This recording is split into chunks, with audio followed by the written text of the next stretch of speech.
Hello and welcome to another episode of the Uncommon Energy Podcast. A lot to talk about on this week's episode. We're going to kick things off this week by talking about the North American International Championships registration fiasco that took place at the end of last week. I think it's pretty fair to call it a bit of a fiasco. And the discussion that eventually ended up leading into, which was elitism in the Pokemon TCG, potential changes, what people think could be different, and how those opinions are viewed. We will, of course, have Guess That Flavor Text, everyone's favorite segment of the podcast. We also are going to have City League Watch, where some certain Stage 2 Dragon type Pokemon is appearing like it is going to take over the Pokemon TCG very soon. So we'll talk about that in City League Watch. And then we do have regional championships this weekend, the Indianapolis Regionals. So we're going to wrap up this week's episode by talking about the current metagame, make some predictions for what may happen in Indy, which I believe, once again, I know it really doesn't mean that much when we say it every week, will probably be the largest regionals of all time. My name is Chipperchi. I'm joined here, as always, by my favorite Pokemon TCG elitist. My friend and co-host Azul GG. Azul, what's going on, buddy? How we doing, man? I'm doing pretty good, Chip. Had a good weekend. Did some good streams. Had a pretty interesting stream today, specifically covering some of the topics we're going to talk about. So I got a little bit of insight from, I guess I've really helped me refine my own opinion on stuff, which will be good because I'll be able to not yap as much on the podcast and kind of lose my train of thought. I've kind of refined my take on everything. But then I also talked to Liam Azul as GG, the well. perpetual Um, yapper. and then I had a show match this weekend. We had Brazil versus the US. Very fun match. Some entertaining moments for sure. I think the only thing that we really lacked, because of course the Brazil players were communicating in Portuguese was kind of a little bit of lack of communication or being able to tune into the team's comms. Excuse me. So that's the only thing that was kind of missed. But it was really good to have the Brazilian players, Pedro Petrucci, Ricardo, and William Azevedo.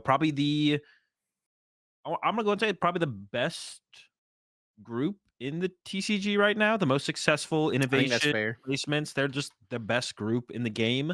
Of course, it's hard to compete against the group of one Tord, but everyone out here is trying. We're trying to catch up to him. But yeah, I'd say the best group of players right now, for sure, is these guys. And they went up against some pretty solid players from America. We had Grant Manley, Caleb Gittimer, of course, who are my testing partners, and Ryan Antonucci in there, Knoxville regional champion from this season, who've been working with recently. It was a fun match. The comms on the American side were entertaining.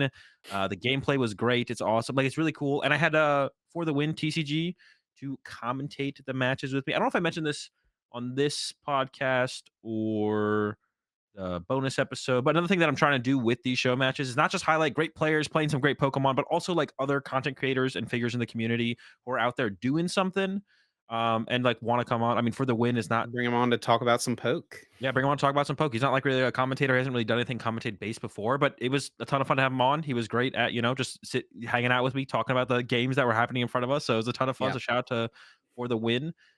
Check him out for sure. And yeah, ton of fun with the show match. I can't wait for the next one. Not gonna have one in May. I've been doing them monthly up to this point, but May is pretty busy. Busy month. Busy month. Japan May is championships. always crazy for Pokemon TCG players. Yeah. So May's busy. But I'm gonna try and make up for it with some pretty banger ones in June and July. Might even try and squeeze 3 in before Worlds. We'll see. At least 2. I'm gonna try and get at least 2. But yeah, excited for the ones coming up with that as well.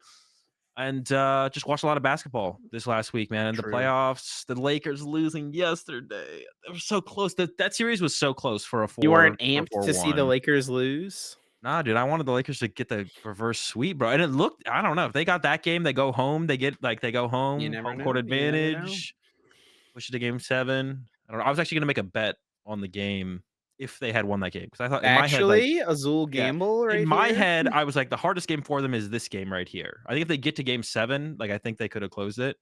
But yeah, it didn't close it out. But besides that, I've been just watching a ton of basketball so far. Besides that series, all the other series are heading the direction I want them to go. So, but had a ton of fun with that. What about you, Chip? How was your weekend, your week since we last talked? Yeah, pretty good. Nothing super crazy to report. I mean, I went to the beach with my wife and kid this weekend, hung out, went to the aquarium. Samuel got to check out the fish, which was awesome. He was loving the fish. He walked up to the big fish tank and was literally counting the fish. He was just so excited about it. It was super cool. Actually, I wanted to ask you something about your show match, because you work with, Grant and Caleb. Obviously, you guys have been working with Ryan the last tournament or two.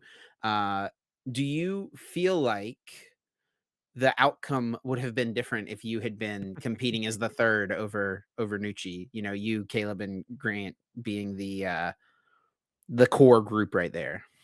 I mean, I think the deck decision process I kind of didn't like talk to them at all about their deck choices or anything like that. They didn't ask me Yep. any questions, just left it up to them. Um, I think we would have ended up on 5 different decks. Some interesting ones, especially the Great Tusk Mill, was interesting for sure. And they definitely made some mistakes throughout the tournament. Not to say that I would have like in the moment going back and forth trying to come up with the optimal play, especially with like 3 It's heads really together. hard with a lot of cooks in the kitchen to Yeah. find the optimal line of play in 30 seconds. Yeah, yeah, definitely. I felt they definitely seemed a little scattered, a little flustered every time we tune in to the comms, but it was fun to tune in and listen to them go back and forth with each other for sure. It's definitely entertaining, despite them seeming pretty stressed and pressured. I don't know if I would have made the difference or not, but I'm happy the way it ended up going because it was a good time for For sure. sure. I am looking forward to Indianapolis this weekend. There is the 2006 Worlds format side event, which I'm actually really looking forward to playing in. I'm a big fan of like retro Pokemon. I don't really collect Pokemon cards outside of collecting old Pokemon decks, like past archetypes and stuff like that. I really enjoy playing retro past formats, and 2006 is one of my absolute favorites, if not my genuine favorite old format to play. So I'm very much looking forward to playing in this on Friday. So if you're listening and you like old school Pokemon, you've got a 2006 deck lying around, or you just want a chance to play because like usually there's people there with multiple decks. Maybe someone will let you borrow a deck. Come check it out Friday at the venue before the tournament gets going. You can also use I don't know if they've let you do this in the past, but you can use Worlds cards. So you could You just can pick use up Worlds a I cards. mean, are those expensive these days? How much is a World? Yeah, like, you could buy the Trick Worlds deck, but it probably costs, like, $200, Oh, honestly. sheesh. It's pretty nuts. I think I have a I will Mewtrick. I say have it a is one of definitely a them. bit of a bummer. They aren't allowing proxies, Yeah. which kinda stinks for a format that's almost 20 years old. That's, you have to actually have the cards or Worlds cards. I think you can use, like, Celebrations cards and stuff as well. Like, there's the Celebrations Rocket Admin, Mew EX as well, so that can bring the cost down tremendously. Um, but I think their hands might be kinda tied with that, like, because it's an official side event at a regionals. Like, Mhm. Yeah. I don't know. I don't know all Well, the details of those letting things. if you're letting Worlds cards happen, I don't see a reason why proxies couldn't be allowed because already, like, the quality of the cards are already Yeah, gonna be the Worlds different, right? cards are, like, actual produced cards from the Pokemon This is Company, true. Yeah, yeah, that's fair. so that might be Um, part of it. I don't know the actually, details, though. this speaking of that, because actually something I just kind of assumed until I thought about it and asked the question in my chat earlier, but they don't have expanded side events, do they? I don't think so. So weird to me. Like, why not continue? Like, they have GLC. Like, that's what's kind of shocking when I, like, thought Well, about it, it's like, probably because there's more interest in GLC than there is in that expanded. is possible, that is possible. But I is there think more that's the interest biggest part in of it. The only reason GLC side events exist is because there is large interest in Yeah, those of course, of course. Oh, tournaments. no, I want them to exist, but is there more Yeah, interest in this Retro 2006 format tournament where it's really hard to get cards, or would there be more interest in an expanded event? it's a good Especially after point. seeing what did well at Japan and expanded, like, I'm not fiending to play expanded myself, Ooh, but there's a that lot of Pokemon players who look at that kind of stuff and currently play expanded. Stefan might make the trip over to play the side of it. It's like, who knows? Like, so that was just kind of a surprise to me. Like, I never thought about it. Then I asked a question to my chat, and everyone was like, "Nope, they don't do expanded side events." And it's Yeah, I don't think interesting that. that they got GLC, which I know a lot of people like GLC. That's fine, but like, I feel like there would probably be a decent amount of love for some expanded. So I'm just kind of curious to me when I realized that they don't do it. I will say I think they did a 2004 side event in Knoxville, maybe one of the earlier ones this season, and they did it on Sunday. So I didn't get to go playing it. I probably would have tried to play in it if it was on Friday, right? And I got in early enough. Um, but it was on Sunday. I think they had like 4 or 5 people play in the event, which was definitely a bit of a bummer. But I think 2006 is one of the most popular retro formats, so I think there will be a pretty good showing. I Yeah, would hopefully, imagine. hopefully. I tweeted it out as well because I, like, want more people to even know it exists, right? I saw people, like, saying, Yeah. like, "I didn't even know this was happening," and now they're Maybe I gonna should well, check it out. maybe bring an extra deck for me because You down? if we lock in our deck choice early or everyone's showing up later than I think, then I guess I might if there's nothing else to do, Have honestly, I you might be down. played '06 very much? I think we might have played it once or twice. Played a little bit, You got a deck preference? Do you remember what deck you've played in the past? Mutrick because I just played the Worlds deck, I That is think. the best. What Yeah, are the yeah, other they ones? won Worlds. What are the other Worlds decks? Mutrick, The other Worlds decks, there's like a LBS deck, there's the eh, Evolutions deck that Jimmy Ballard played, there's a and then Metagross one there's as well, a right? Lunatone Soul Rock deck, What one's the Suns and best? Moons. Which one beats Mutrick? Don't worry about beating Mutrick. Actually, it's pretty interesting. The retro I've heard format this. meta like continues to evolve years after the event. And like for a while it was like LBS is the best deck. And then yeah, I guess going into Worlds that year, people kind of thought of LBS as like the best, if not one of the best, if not the best deck. Mutrick obviously won, but I don't think it was like widely considered the best deck in the format. And I don't know all these details 1,000% because I wasn't there back then. Um but, like, the way the 2006 meta has evolved right now and, like, people playing online tournaments and stuff, it is just far and away agreed that, T-Tar, Dark Tyranitar is the best deck in the format, Bomb Tar. Does it beat Mutrick? Yeah. And that's what Ross played that year, right? No, Or Ross played Dragtrode, another dark oh, okay. deck. Dude, I just realized this. Look at look at the poster for the retro event, like the event part where it says event, Yeah. capital E. Yeah, it's because it looks cool. I just like thought of the SpongeBob meme.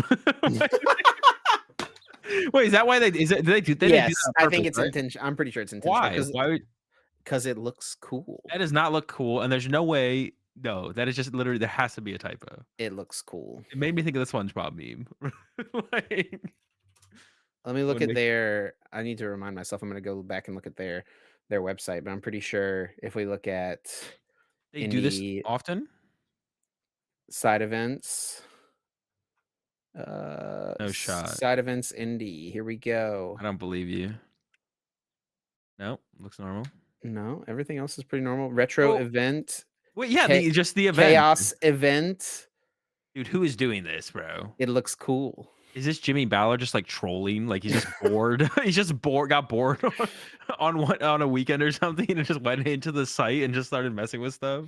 Here's the Dark Tyranitar, by the way, BDIF in, uh, '06 right now. So what beats this, or is it just is? Well, Jason did play a tech in his Mutrick deck for Tyranitar, Was it the Regirock? is the Regirock, yep. Oh, I was always wondering what that thing was good against. I was like, "This thing sucks." Like It hits Tyranitar for weakness and KOs it, and also heals itself every turn. so does it actually beat it just gives you a chance, or, like, what are we I looking at think it here? just gives you a chance. Okay. Alright. I haven't I'll played play Mutrick admittedly, then. I have really not played much 2006 in a long time. I used to play it a lot,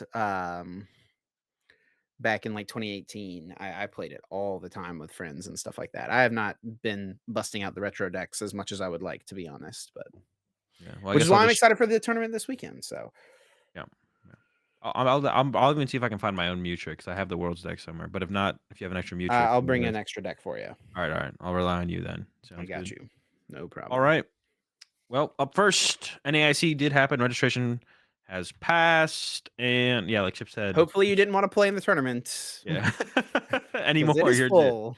I wouldn't be surprised to see another wave, but, I said the same thing about EUIC, and that didn't happen. There was no bonus. Well, that's what someone said in my chat said. Was there an extra wave at EUIC this year? There was There not, wasn't, that right? I Yeah. remember at least. So probably not gonna be an extra wave here for this one either. This is probably locked in. I can go check the Arcana numbers right now real fast. Yeah, I can too because I'm actually playing it in AIC, which I'm very much looking forward Oh, to. true. I keep forgetting. I just kind of like in my head, I always am assuming you're casting everything, but Not everything, not everything. yeah, just like my default assumption. Because that literally happened. What was the tournament that happened at earlier where I kept forgetting that you were Dude, it playing. it literally any tournament I've ever played in, it'll be, like it's so funny. I'll in the group chat, I'll say something about, like, going to the tournament, and Azul was like, "Oh, snap, I forgot you were playing." And then, like, a week later, literally the exact same interaction will happen. I'll say something about it, and Azul's like, "Oh, snap, forgot you were playing this one." And Yeah. then I'll, like, get there to the tournament, and I'll be, like, hanging out in the room to build the deck and stuff, and Azul's like, "Wait, you're playing this one?" Like, it's like, "Come on, bro. Let's keep up with the program here." So we're looking at just under 3,200, 3,188 currently, Including all divisions. including all divisions. But I have to imagine there's a couple people out there.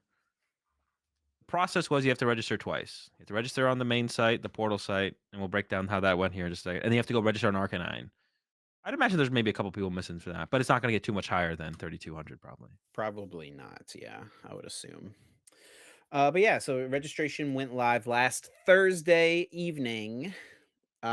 We talked about the registration process last week a little bit. Arcanine tweeted out their little flow chart of what to do. They are not handling this registration, right? It's Pokemon's own website, own separate contractor. I don't know like what you would call it necessarily, but I think everyone. So I was waiting to register as well because I'm playing in the tournament, and I was waiting on this page right here, where I think a lot of people ended up waiting, which is the countdown page. They had this countdown at the very end. It was like literally ticking down in real time, and then right at 8 o'clock or 9 o'clock, whatever time it was, whenever registration was supposed to go live, it just hit 0 seconds, and nothing happened. And I sat there for 10 seconds, nothing happened. I clicked Even refresh. okay. Nothing happened. I, opened up the link again, nothing happened. It was just 0 seconds, and so, luckily, I was in a group chat with other people who were like, "You have to do this, you have to log out, you have to close it out, go back in." You had to from this page, start over. You had to, like, basically log out, log back in, go through the whole process, speed run inputting your credit card. I have my credit card saved in Google Pay, but it was buffering, it wasn't loading at the right speed, and so I tried to enter it fast, and I whiffed on the first night of registration. Did not get in because it took so long because I was waiting on the countdown page. I was gonna have a decent little rant here if I didn't get into the tournament, but luckily I got in for wave number two. Was very happy to do that in the morning. But why do they have a page with a countdown if when the countdown hits zero, nothing happens? Why does that exist?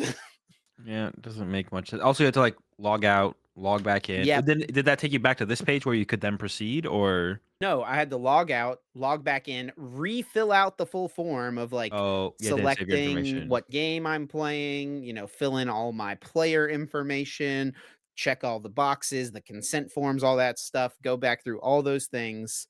And then when you get to check out, I was able to, like, add the thing to my cart, and I went to checkout, filled in my credit card information.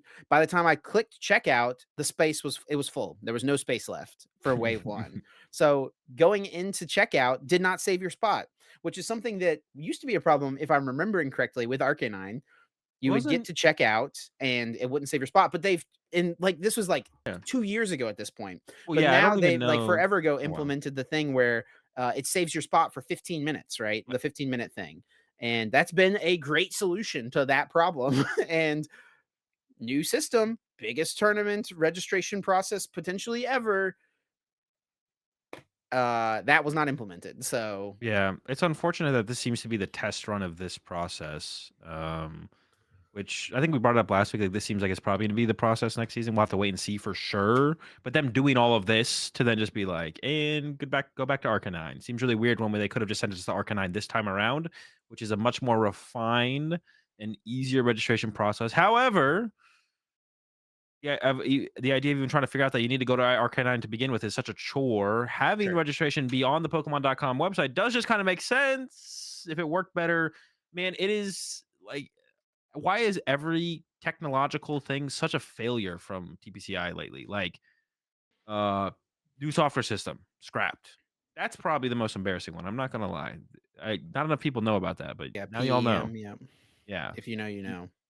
New tournament software, scrap. PTCG Live, it is what it is. It is improving, not great. This a registration process, like it's like they're getting like easier and easier. I think because the PTCG Live came out before they scrapped the tournament software. It was like PTCG Live comes out, that's not great. Well, it's like here's something that's easier to make, and it didn't work. And here's something that's easier to make, a registration process on a site, and it doesn't work correctly. It's like, oh, dude.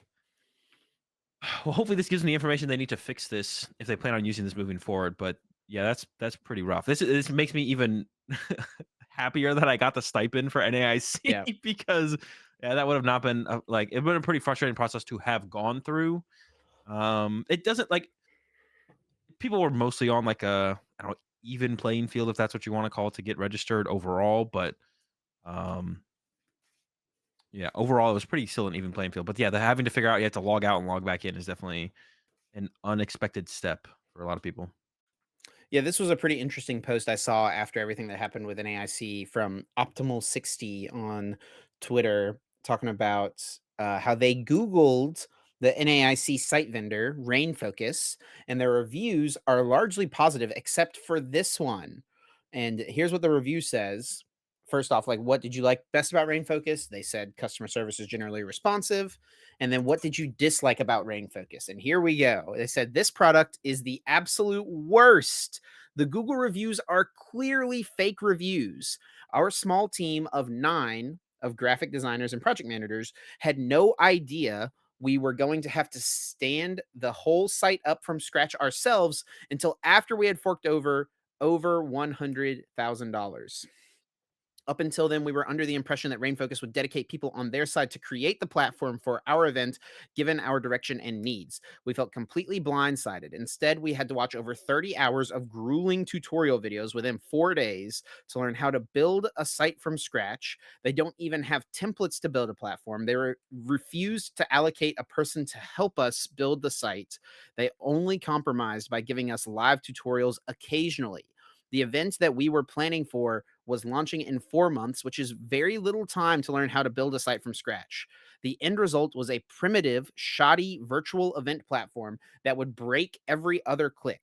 Basic activities like uploading photos and bios were unpredictable. We had to scrap the whole page and recreate it once the site was already live. Overall, just a poor experience. We would have been better off creating something in WordPress. I'm still trying to understand what we paid for.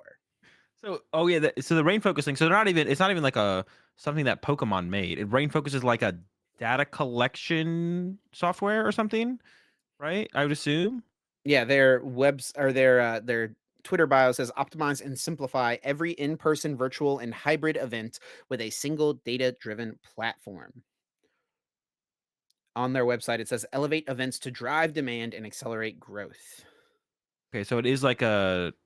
I mean, it is like a place where they collect the data, they put the data in the right spots for you. You can Yeah. like plug it into your website. Yeah, I don't know how any of that stuff works, but and I mean, yeah, it didn't work perfectly for Pokemon's thing. So this isn't even like something that Pokemon made. Then I guess they went out of their way. They got this Rainforest thing or Rain Focus, excuse me, Rain Focus thing, and then that is was supposed to work, and it just didn't work that well. And that review, and assuming all the other reviews are fake, which I guess we can't The know for funny that is the sure. funniest part of this review Yeah. is that it says like all the other reviews are clear. Like I haven't myself looked at this, so like I'm just reading what this says here.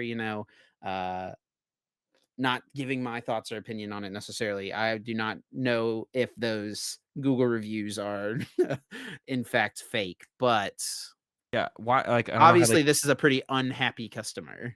Yeah, well, I would assume they would use a different service moving forward. Then, like, it's not something Pokemon made and have to scrap now or like work improve on. It's this is just like if this is that bad, and it isn't going to be able to be like made better, then I don't know. I would assume that they would have to go to something else. My thing with that as well is like, is it not possible for them to just like plug RK9 into Pokemon.com? Is that like not a thing that is possible? I I don't know mean, how if that they plug works. this in, right? Yeah, So like it what? could.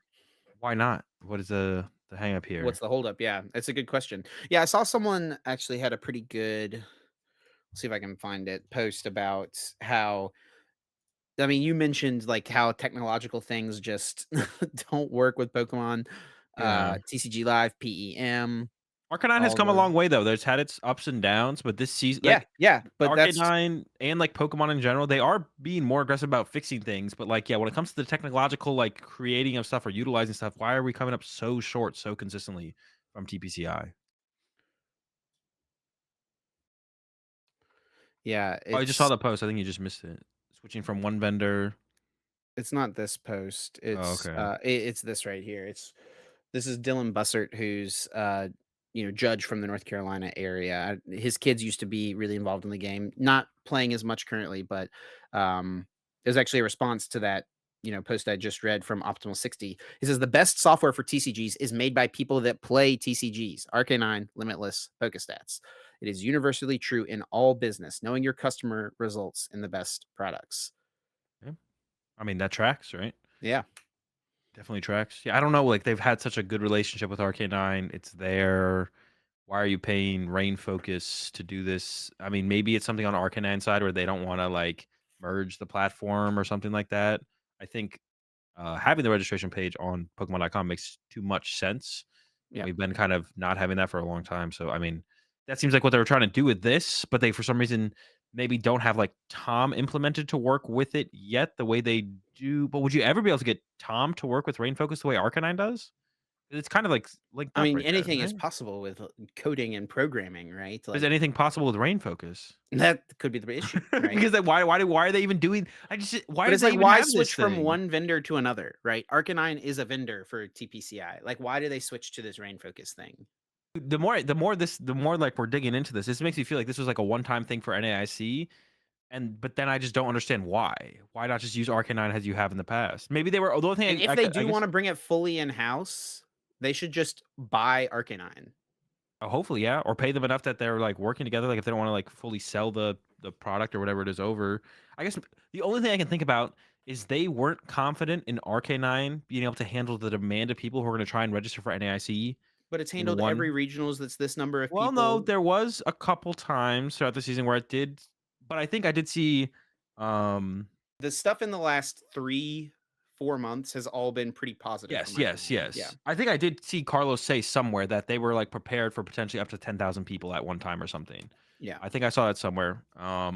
But you're definitely right. Like, and these decisions, like switching vendors and stuff like that, get made a long time in advance. So This makes me think it's a it's one-time a thing where decision they were. when Arcanine was having some issues and stuff like that. But Yeah, it's like a that was long decision ago. to go to a different process as opposed to like sticking it through with the people that know your game, know your product already super well, and have already worked for years through all sorts of different hurdles and bumps and stuff like that.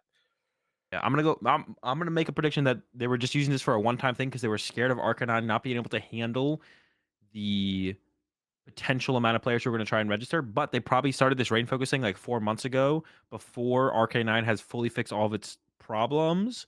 And because they were so deep in the rain focusing, they decided just to use it anyways. And then it didn't do what they wanted it to do.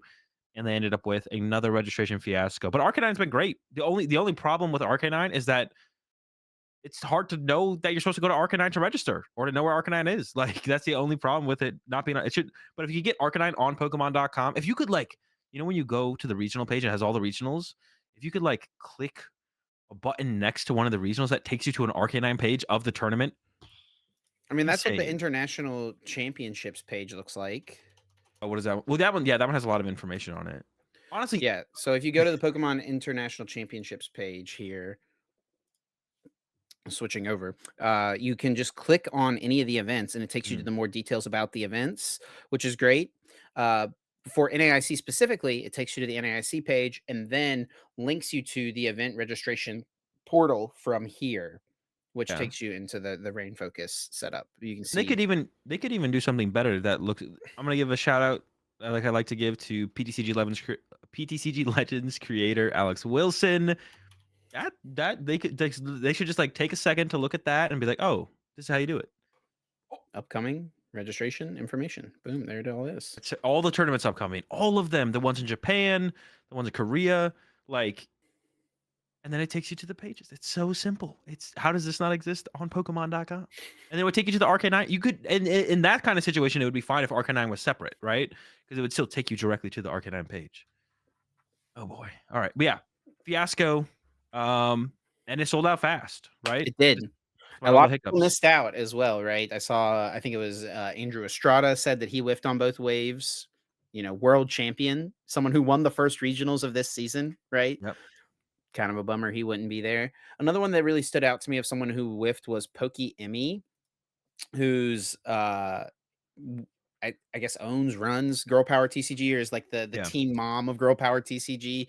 Great member of our community, someone who's gone to tons of events, genuinely just like a good, kind person, and someone who's really close to her invite as well, and is not gonna get into NAIC. I'm gonna try to find her. Yeah, she made a long post about it. Um Here you go. I'll just share real quick. Says, I'll be real. It was unlikely for me to finish up the last 200 points for my Worlds invite, but in a system that dramatically rewards players for performing well at internationals, failing to register for both LAIC and NAIC this season hurts. I did everything right, was there as I needed to be, and still whiffed. Should have performed better at the regionals this season instead, but I've also historically performed well at internationals. Talks about some of her past finishes at NAIC, and then says, no one should feel bad for registering for successfully, and I don't deserve to register more than anyone else does. Just wanted to express that I'm pretty devastated that I won't be at NAIC and will likely be canceling Puerto Rico and LA. Yeah, it's unfortunate. I've actually heard about over this last situation or this last like month, a lot of people getting their invite and canceling their Puerto Rico trips. So, I mean, maybe this is the time to go to Puerto Rico. I guess so. Yeah, no one's gonna be there. You just show up. It's But just you. I think this post is like just a perfect example of, what, like, someone who was there did everything correct to no fault of their own Yep. twice for two internationals is not able to go play. Yeah, And it's tough. part of the issue is the demand, right? The demand outweighs the available space. A lot of people have complained about the amount of space available. You've pointed out many times that it's a pretty sizable growth year over year, which I think is fair. I would say there maybe could have been an argument to expect a bigger turnout for this event, but Yeah. these things are booked so far in advance, right? So I think that's the biggest thing. I They're don't booked think really it far in could have been much advance. higher than around the 3,200 ish TCG players than we had. But I mean, I don't think it would have been unreasonable for them to push that to like 35, maybe 38, something like that. But Yeah. the nightmare scenario is like if they go to 38 and then uh you know 2 weeks out from the event they have only sold 3,200 seats. It's like uh a lot of wasted resources, right? Yeah, and, like, at the end of the day, our business, yes, they have the money where they could lose that money doing that and be fine, but, like, they didn't get They to as make big of a business. $0 from play Pokemon, like Yeah, organized they didn't play. they are not as big of a business as they are through losing money. It's fair for a business to operate like a business, and I just like to put the numbers out there because 'cause I've been running off the numbers a lot myself recently because it's really helped me kind of comprehend what are we looking at here as far as what they're doing and the changes they're giving us. It is a 33% increase, like, right now currently, I believe. So that is definitely a reasonable number. If you told me Pokemon events would be growing by a rate of 33% year over year, and the capacity would be matching that year over year, that And it will I'd be be like, matching it that's in awesome." seconds, right? Like the fact that the Yes. registration is selling out in literal seconds. So they maybe undershot this one a little bit. They could have gone a little bit bigger, but I don't think it's anything to be mad at TPCI for because you look at all some of the other events that happened this season. EUIC, maybe an argument to be undershot a little bit as well, but those are like the hardest ones to predict. And this is like unparalleled growth over these last 2 years. The fact that we Yeah. had this much growth back to back years is insane. So I just like something we can't really expect them to predict. I don't know, 33% is a pretty big number increase. You look at like regionals this season from the TOs, we're reaching the upper limit of what we're going to get at regionals in America here. As we look at, Indy and Orlando, neither capped, but they're both around 3K TCG players total, but all divisions, right? So we're reaching the upper limit for the regional draw. The IC draw, of course, is a little bit higher than that, and it maybe feels a little bit bad that it's matching the regional numbers. Like Yeah. they didn't try and predict more than that, but I don't know how much in communication they are with the TOs on all those numbers. Probably to some extent, I would assume, but they might be booking stuff independent of each other and trying to get ahead of everything like that. So I don't know how that works, but it is a 33% increase. That's what I look at. I'm like, that's a big number increase. We capped it. I think it's only fair to be super mad or frustrated with them when they don't try and match our growth in the game next season. And we'll have to wait and see. Like if they, it seems like we could definitely have a maybe even up to like 4K person TCG uh NAIC next year. Let's see what they give us next year. I think a 33 increase, even though it's sold I out mean, instantly, is pretty reasonable. if they had the space, I wonder how many seats they could have sold, right? Like, I think say it we was could a have got up if it to. was a 5,000 player cap, all divisions, does that sell out? I think 4K was probably what we'd be looking at. I mean, I know what's it Yeah, called sold out fast, but there's also just like a not a fake fear, but there's a fear in the community now of missing out on these big for sure. registrations. So people who normally wouldn't have registered until like a day or two after registration went live, everyone is there pretty reasonably close to the time. I'm sure some people are showing up a minute or two late, and you do just miss out if you are a minute or two late, which is unfortunate. But I think most people know to be there immediately and be ready to register as soon as the minute hits. So This all sparked a lot of different discussions throughout the course of the weekend. NAIC's registration being kind of a mess. And what has become the biggest discussion the last 24, 48 hours or so has definitely become the elitism in the Pokemon TCG. We'll talk about all of that and kind of all the different things that have happened there. But I think base the easiest solution to the issue is just like would be there being more space, right? But we've talked about how that's like yeah, not the quickest thing to happen. So then they are if giving us if more there space. isn't going to be more space, what becomes the next solution? And because it does, it's like I want, and I think you've talked before about how like the Pokemon TCG, it's like it's not a professional game, right? Because in our game, we've got the top best players, but then it's like the MLB and T-ball all playing in the same tournament, right? Yeah, Um, but it feels bad whenever it's like you build a whole season on traveling to a bunch of tournaments, trying to work towards a goal that's set out to you at the very beginning of the year. And the only thing keeping you from making that final push to lock up your Worlds invite after going to multiple regionals, after competing in League Cups every single weekend, if you're just get that top, 10, 24, top 5, 12 finish at NAIC, you get those last points you need. But the only thing stopping you from getting there is the fact that you didn't register within the first 10 seconds of registration being open. yeah, it definitely feels really bad for all the people who have like put a lot of time and effort into the game. And I think even and that feels really bad specifically for people who are trying to close out their world's invite. But also, and I think one perspective people have of this as well is like, oh, if people already have their worlds invite, like these top players, they have worlds invites. Some of them have two worlds invites, like, um, and they feel entitled um to a spot for the effort and time they put in just alongside these people who haven't got their world championships. Another thing on top of that, which I don't think everyone will actually. Usually, I'm like most people can probably like vibe with this or whatever. What is the correct word? Not vibe with this, but kind of get what you're Agree. saying. Not agree. Get what you're saying. What is the word I'm looking for?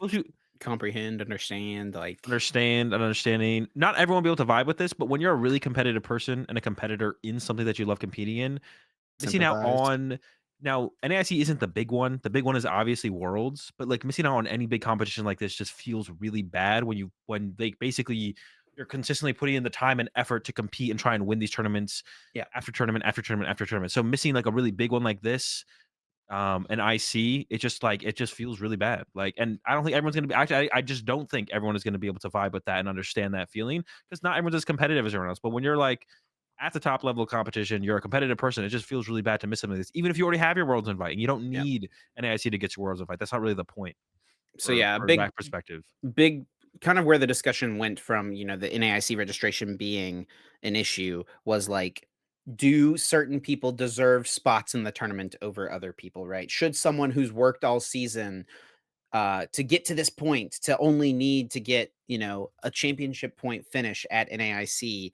um, should that person have priority registration over someone who just wants to go play in the tournament for fun, right? Because we do have that mix of people at these tournaments, right? We have the people who just want to go play for fun, and then we have the best of the best, the Tords, the Azuls, like the people who want to who are fighting to win these tournaments time and time again, right? And do those people, does Pokemon want this to just be this big open tournament where anyone can compete, or do they want to ensure that their best players can be there? And the answer is it's really both. And the system they have currently does allow for both, right? Because it's open registration, everyone's on equal playing field, except for players who earned a travel award or a stipend to the tournament, which is only the top 16 players in, well, it's a different number depending on what region you're in, but in US Yeah. and North America, it is the top 16 players on the championship point leaderboard. You said US and North America, US and Canada. But US and yeah. Canada, yeah, sorry. And actually, I'm mistaken, it's just Two top 16 Americas. across the board, right? The top 22 and the top 12 and top 4 for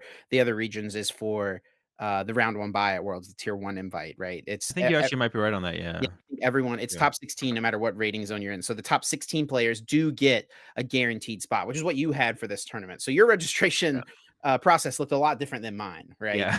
I didn't have to log in twice, that's for sure. Log in once, we're good to go. Uh, yeah, so there's like the idea, like, do these people deserve spots more than others? This is the last chance to get championship points. Wasn't the last time for everyone. Like some person could have 550, but their last time chance was Orlando, right? So that would be like a little bit hard to.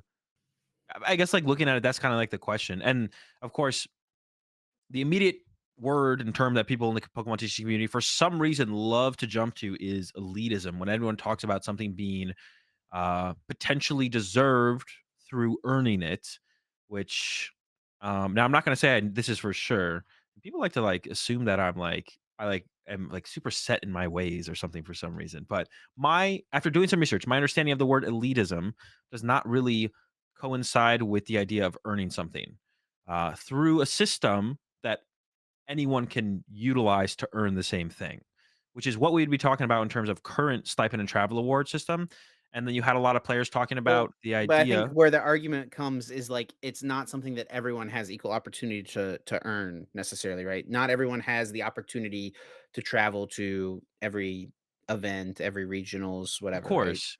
And then that's where we'd get to the point where we could basically break down everything to be an elitism if we want to Yeah. go that route. So then everything's elitism. So either nothing's elitism or everything that can be earned is elitism, or it's only things that are given to certain people without any like earned merit or whatever, which are definitely two different things. In this situation, you could say, well, I think people who have gotten at least 500 championship points have earned the opportunity over anyone who has less championship points than them to play in the NAIC. In that case, they would get priority registration. Or you could say, I think the top 32 players in America and Canada for that rating zone have earned the priority registration over everyone else, besides maybe like the championship players, whatever, to play in the tournament. Now, a lot of people call that elitism, but it's something that is earned.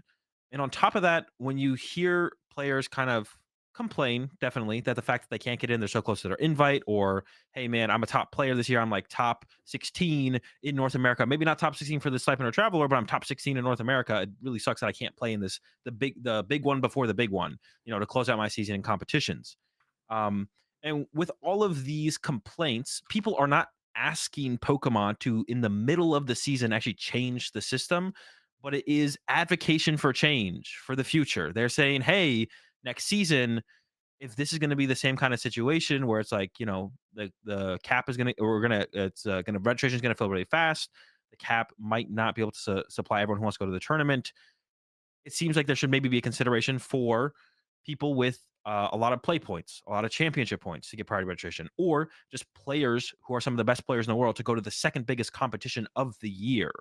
And a lot of people's response to that is, well, that's just being elitist, having these players being over other people. Well, it's earned, and currently we already have the stipend and award system. And if that is elitism, then if what people are advocating for is elitism, then so is that. And at that point, are people against the stipend and travel award system? Because everyone I talked to about that, or had a discussion with about that, they were all like, no, that's fine. Everyone knew that that was what you had to achieve if you wanted the priority registration. It's like, okay, that is true. And Pokemon did say that that is our current system for getting priority registration. But people are asking Pokemon, with how big the game has grown, to expand upon that. Because it's been since 2016 that we've had the top 16 Well, stipends and and for a travel long time, they awards. didn't even get priority Yeah, registration, that right? is true. There wasn't even priority registration, but it also wasn't a concern, right? But at a certain point, like 2 seasons ago, it was like, hey, these events are filling really, really fast. Are you really paying people to go to an event they can't play in? Which makes no sense, right? Why would you give these stipends and travel awards to players if they Yep. can't even play in the event potentially? So obviously it makes sense. And when we all break it down this way, I'm sure most people listening to this will agree. Well, it makes sense if they're going to be paid to go to the events, which is cool to have players from all over the world get paid to go to these international championships. They should definitely be able to play in the events through priority registration. And it's like at that point, I feel like a lot of people are okay with whatever Pokemon says. So if Pokemon came out next season and said the top 32 from America and Canada get priority registration to NAIC, I don't think anyone would say anything about it. But it's the fact that people in the positions to take advantage of what they're advocating for, people are then looking at it and being like, oh, they just want to be privileged with these benefits and they're being elitist. When it's all they're doing is being like, yeah, I'm in the situation. Yeah, it would benefit me if it did currently exist, but it doesn't exist, but I think it should exist. Like I should like so John Ang, Miss Wave one of registration. I think John's tweets were worded very poorly. But I think what he was trying to convey is that he thinks for the situation he's in throughout the season, and he also brought up Andrew Estrada as well. For Andrew Estrada being a world champion and a winner of a major tournament this year, it feels weird that these players who have put themselves in such high standing throughout the season, have earned prestige at a tournaments throughout the season, are not in situations to be able to play in the second biggest competition of the year. Which I've been advocating for this for a while, and I personally agree with. I think they should expand the priority registration for the top players in the season and potentially top players from the previous season. And I'm not against them expanding priority registration for play point holders, which we just saw this season happen at NAIC for the top play point holders who are under 18, as well as potentially people with a lot of championship points, maybe going into NAIC the last tournament of the year. I think these players have earned the chance to compete at the second biggest tournament of the year with what they have, what with placements and stuff they have, an award or placements they have had throughout the season. And I don't think it's elitism. That's I it. That's think man rant. yeah, and Durant, right?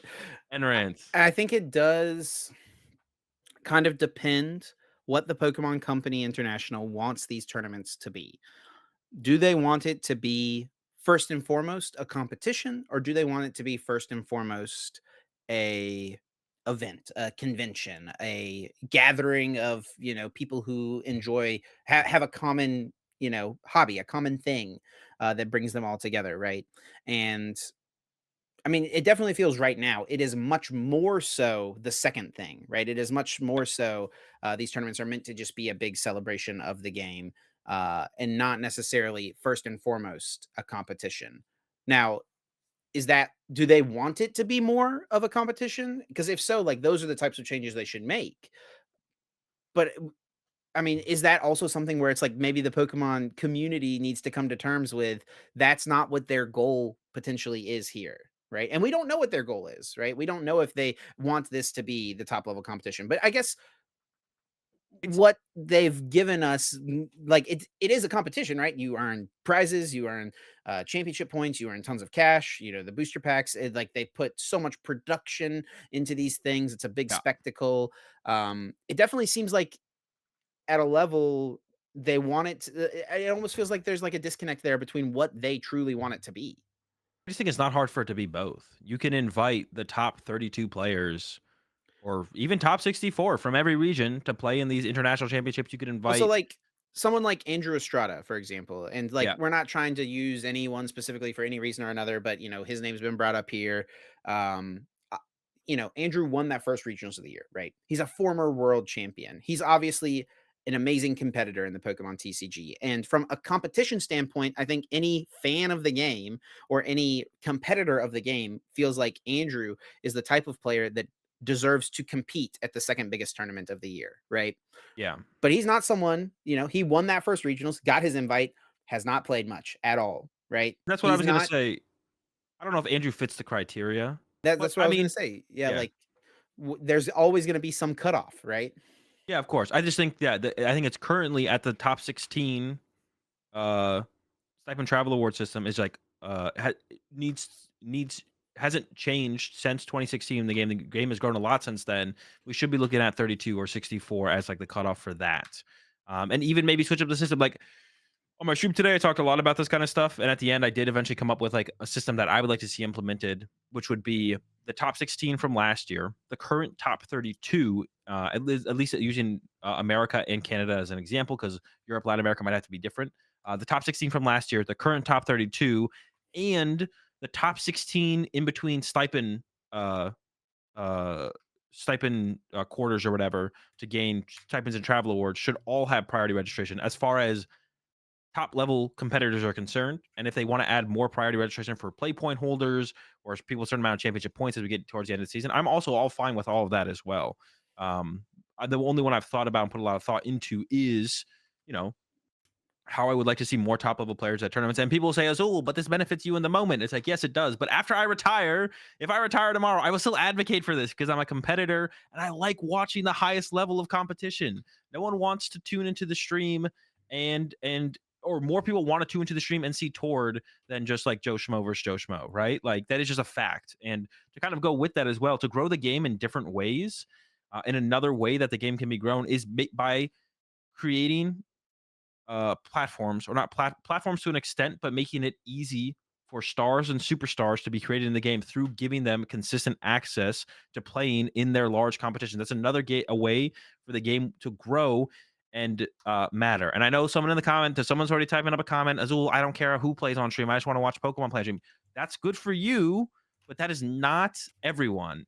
And I think just like a great example of that in general. Now, I don't think Tord can do for the Pokemon TCG, what Caitlin Clark has done for the WNBA. But and what is your favorite quote, Chip? Like when the tides come in, all When the ships rise. tide comes in, all ships rise. Yeah. Exactly right. It's the exact same thing. I don't think we're gonna be able to have someone in the Pokemon TCG that uh, do for the TCG what Caitlin Clark has done for the WNBA. But it's the same thing. People want to watch stars and superstars. People want to watch Tord, but they can't watch Tord if Tord's not at the tournament. So let's get Tord to the tournament. It's plus X amount of more players getting priority registration. It's not a ton. 95+% of the registration is still open. It's not affecting how much of an open competition it is at all. It is not discouraging anyone from not showing up to an event any more than like the current NAIC fiasco is already doing.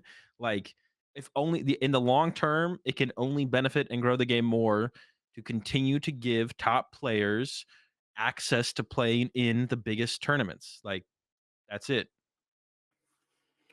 So talking about how the system hasn't changed since 2016 when it was introduced in it was the end of 2016, it was the 2017 season. That was the first time we had international championships. They went to this current structure where players would get travel awards and travel stipends to go to these big tournaments. Yeah, back then registration like wasn't an issue. Like you could easily register Yeah, for I everything. do remember that first EUIC did sell out. Um, but it didn't like sell out instantly, right? It was like a few weeks. Like, because I Yeah. remember one player specifically from America who had a travel stipend, was planning to go to the tournament, had his travel book, just hadn't registered for the tournament, and then it did fill up. I do remember that happening. Yeah, because yeah, back then people wouldn't register until like a week before the Yeah, tournament, because it and was then just wasn't an issue. But that yeah, first EUIC, do you remember how? Do you have a guess how many people were at that first EUIC? 600, 500. 500, 499 players. Okay. Hey, So there are 16 travel stipends or travel awards awarded, right? The top four of each rating zone is awarded have the word.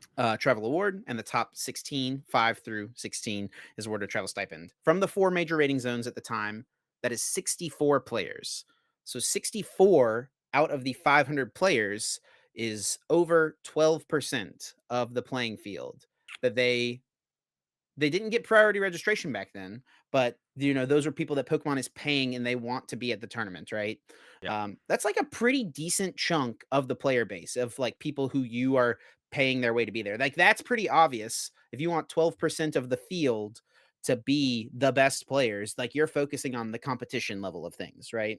Where was the cry for elitism back in 2016? Currently, there is, I believe, more than 64 because I think South Africa also is awarded travel stipends. So, um, that would be what, 76 out of 3,000 players registered right now. That's just over 2% of the field of people who they do get priority registration, but they are like the people that Pokemon's paying there. I'm not saying like we need necessarily 12% of the field to be people who have, you know, priority or anything like that. But I think like it's shown in the past that they want there's a certain number of people in the field that they want to uh be the top competitors in the game, Yeah. right? So I think it would make sense that this would in the future trickle further down. And I'm not saying Yeah. like increase the travel stipends that are given, right? Still you can keep the travel stipends to top 16, but Hey, just have that extra we could trickle it reward down. be you could trickle down, right? You could give Yeah. travel stipends to more people, of course, but money isn't infinite no matter how many people think like, Yeah. Pokemon has a lot of money, right? But the Pokemon organized play makes no money, right? Like it is just fully a they're, anyway. Um They don't have infinite.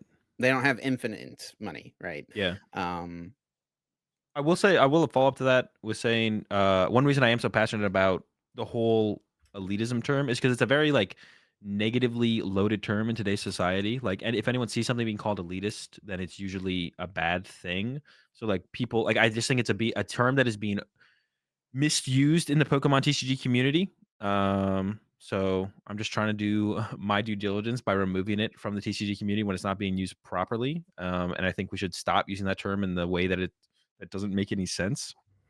Um, and using it appropriately is fine, but I think it just like primes people to hate whatever people are calling elitist. And I think it's just like it's bad to misuse the word in that way for that to be the outcome of the situation. Because when we break it down, we're talking about if we think people have earned a certain a level of something in the Pokemon TCG, they should be rewarded with being able to compete at these big tournaments. And the key term that I'm using there, the key word I'm using is earned.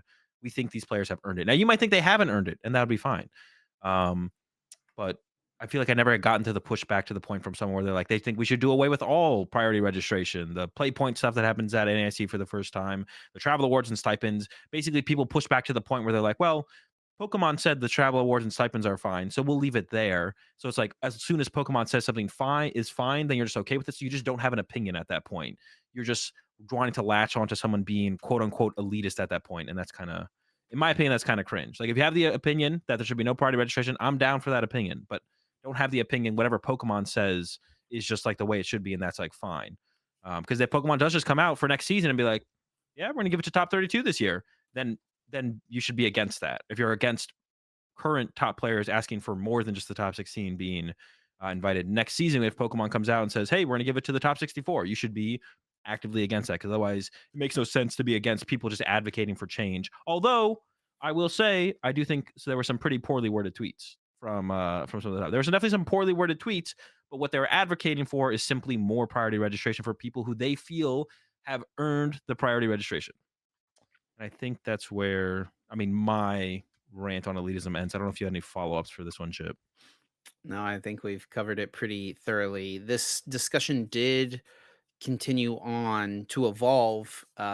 People speaking about who they believe maybe deserves a spot at any of these tournaments. Should more registration priority be given to certain players who have earned a certain amount of things? And that kind of turned into people talking about the whole system in general. Like, is it too easy to qualify for worlds? And that this became another big discussion really just today and yesterday. Liam Halliburton put out a tweet. Of course, our most recent regional champion winning the Orlando regionals said, in his opinion, this is his tweet: invites were way too easy this year. Next year, I'd rather see this for the NA structure: 350 points for invite, 0 points from locals, scale down points received from ICs. Yeah, so that would be a pretty big change. And I did have This tweet has Liam. 100,000 views, by the way. What the heck? He's got to get his interaction game up. Only 66 likes. Well, that's, I think, because a lot of people did not like the contents of this tweet. Where more quote tweets though? Why is there only 29 retweets? No, Only there's some of those are definitely going to be plenty of quote quote tweets. tweets. I don't Is there a good way to see it on Yeah, desktop? you can scroll up and the three arrows at the top. Click that and then Oh, okay, okay, view engagements. Post engagements. okay. You can Yeah, because see this is the where a lot of the where the there's quote. views came from, for sure. Oh, yeah, I guess if you quote tweet it, then you get a view on it as well. Yes. Yeah, that's probably where it came from. Yeah, so I did have Liam on my stream earlier because I was talking about a lot of this stuff, and Liam, The big takeaway, like, when me and Liam went a little bit back and forth, and I was like, "Would it be fair to, like, kind of summarize your statement as being, like, you just feel like that players should have to achieve more in terms of prestigious results to earn their Worlds invite." And he was pretty actively against the idea of locals giving points kind of in general. But I think you like if that was like really that big of a concern, you could fix that by like reducing the BFL and points and how points are accrued at regionals. So yeah, like you could take away like lower achievements and take away like lower the BFL, and that would kind of get the same result by still having local points. I think no local points is really bad. I think it's a pretty good incentivizer for local scenes, for this first point or for that point there from Liam, unless you're coming up with a better or as good of an incentivizer as championship points, which I don't know if that currently exists. Like, what would that even look like? I don't know what that would look like. Well, I saw a lot of people reacting to this saying, uh, this was another, discussion of elitism, right? And a big thing was like people would say like, removing locals would kill the game. And You do need locals, I mean, locals are great. Like, and I don't think locals should like cease to exist. of But the course. Yeah, idea that they again, it just kind of all goes back to like what does Pokemon, hope to achieve from their circuit, right? I think it is really cool. Pokemon is very unique compared to other card games in what it has a very clear path to the top level, right? yeah. Earning points at this level leads to uh, getting your invite eventually. Down the road if you're able to compete at enough things. Most other card games don't have that. But the idea that locals would if like they were removed from the world championship invite structure, that this would like kill the game is just so untrue. The majority of people who play in league cups and league challenges and stuff do not care about getting their world's invite by like a mile, by like such a wide margin. We were looking at some I of the didn't really think about that. numbers, huh? I didn't really think about that too much. I guess like yeah, I guess that it is. But is like the incentivizer of championship points existing still a good incentivizer for anyone like to? And that is definitely a thing, right? Some people just like Yeah, to be able to say that they earned something, right? yeah. Even if they just win some packs, they win some championship points, stuff like that. But the majority of people who play in league cups across the country know that they are not getting their world's invite and they do not want to get their world's invite. Maybe they do deep down, like in another life, another world, like, I maybe would they have like the to, but it's just opportunity. not But realistic. it's like they're gonna play in their local tournaments. They might go to one regionals and they are like very okay with that. They just like to play Pokemon. The majority of people who play in these tournaments play in them because they like to play Pokemon. And at the core of it, that's why the majority of anyone plays the game, right? I mean, at your core, you are like one of the top competitors in the game, but deep down it's like the only reason you're here at all in the first place is because you enjoyed the game at some point, right? And Yeah, like wanted to I play the no longer game. enjoy it though, And but like were you thinking about yeah, you no longer enjoy it, I right? no Yeah. longer enjoy it, but yeah. You've grown out of it. Go ahead. What was I thinking about? Oh, yeah, like, whenever you were playing at that first regionals in 2010, right? Or, like, playing in your battle roads and stuff like that, was competing at the world championships the front of your mind, or were you No. just playing Pokemon because you liked to play Pokemon? The system was different back then, though. There was no possibility to get a Worlds invite back Sure. then, basically, because of the ELO system. But as we switched over to the first year of championship points, I was able to get my Worlds invite. But even then, I didn't plan to get my Worlds invite. I was just like, oh, I'm gonna go play in more Pokemon tournaments this year. Oh wait, I got my what is it, 300 maybe points or something. I Yeah. was like, oh, dope. Got my Worlds invite. Went to Vancouver regionals for the first, or Vancouver Worlds for the first Worlds I ever went to. But yeah, So it wasn't ever like a thought process. And yeah, the vast majority of players who go to regionals don't plan on getting their Worlds invite. And like, yeah, maybe like some of them will go from not planning to get it to spiking a top 8, and maybe that's enough for them to push for it. But yeah, the vast majority of players, maybe not don't care. They I like the idea, looked but yeah, sure, like and I'm not trying to attempt to speak for the literal every single person, right? Just very generalized, right? We're talking about thousands of people here. And if you yeah, look yeah, at the leaderboards, like this is all public uh on the Pokemon website. You can scroll down and see how many I'm looking just at US and Canada, the rating zone we mostly talk about that we compete in. well over 9,023 people have earned championship points this year. Okay. The number, actually, I didn't even look at how big this number is because it's a massive tie for people at the bottom of the leaderboard because they've only earned 10 championship points, which means they got, you know, top what 16 at a big league cup or like top 4 at a league challenge, like Wait, can't something you like get, that. like what's the lowest amount of championship points you can get at a challenge? I think it is 8, I want to say. Oh, wait, you're not done. Oh, wait, no, we're done. No one has 8 championship points?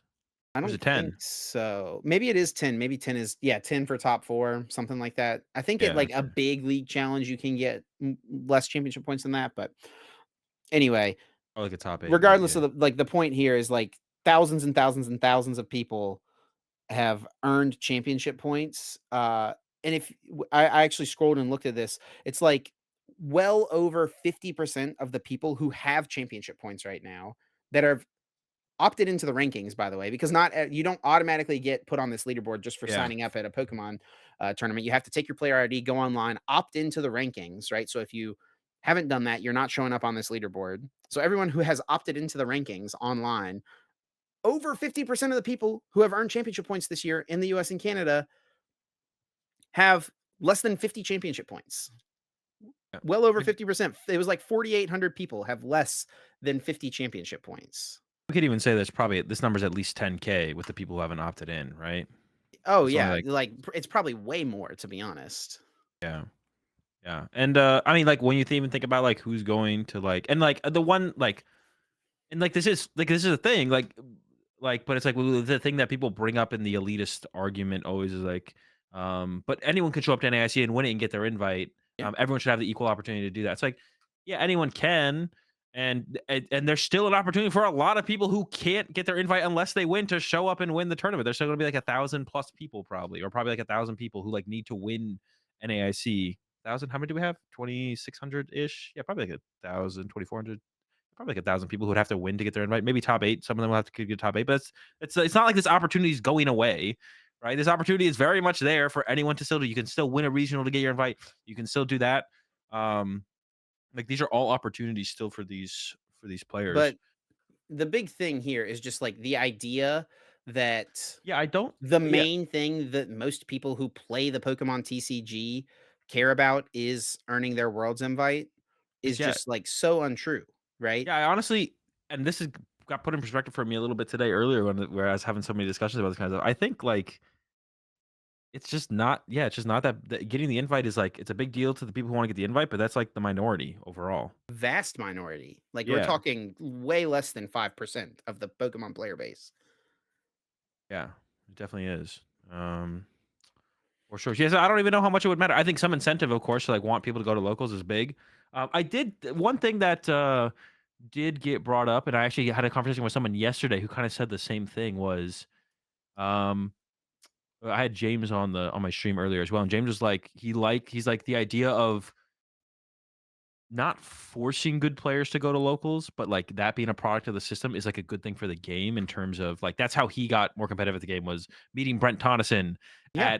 at locals because they both had to go to locals to get their championship points, yada, Yep. yada. And then even someone yesterday was like, "I went to locals for the first time. I played against someone who was pretty good at the time. I watched them play really good, and I was like, I wanna do that. I wanna get good and be able to do what they're doing." So I think that is, That like, an is interesting absolutely a aspect to it. factor.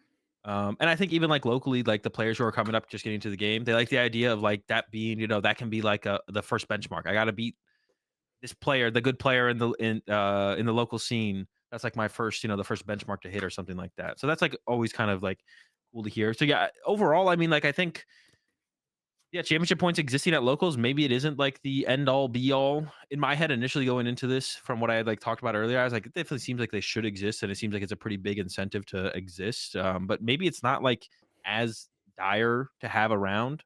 People just want to play Pokemon, but there needs to be some incentive there, Yeah. right? Well, and it's like, Pokemon is its own thing. Like, I don't want to like compare it strictly to all the other games. And I already mentioned how like Pokemon has the most clear and easiest path to the highest level of competition compared to all the other card games.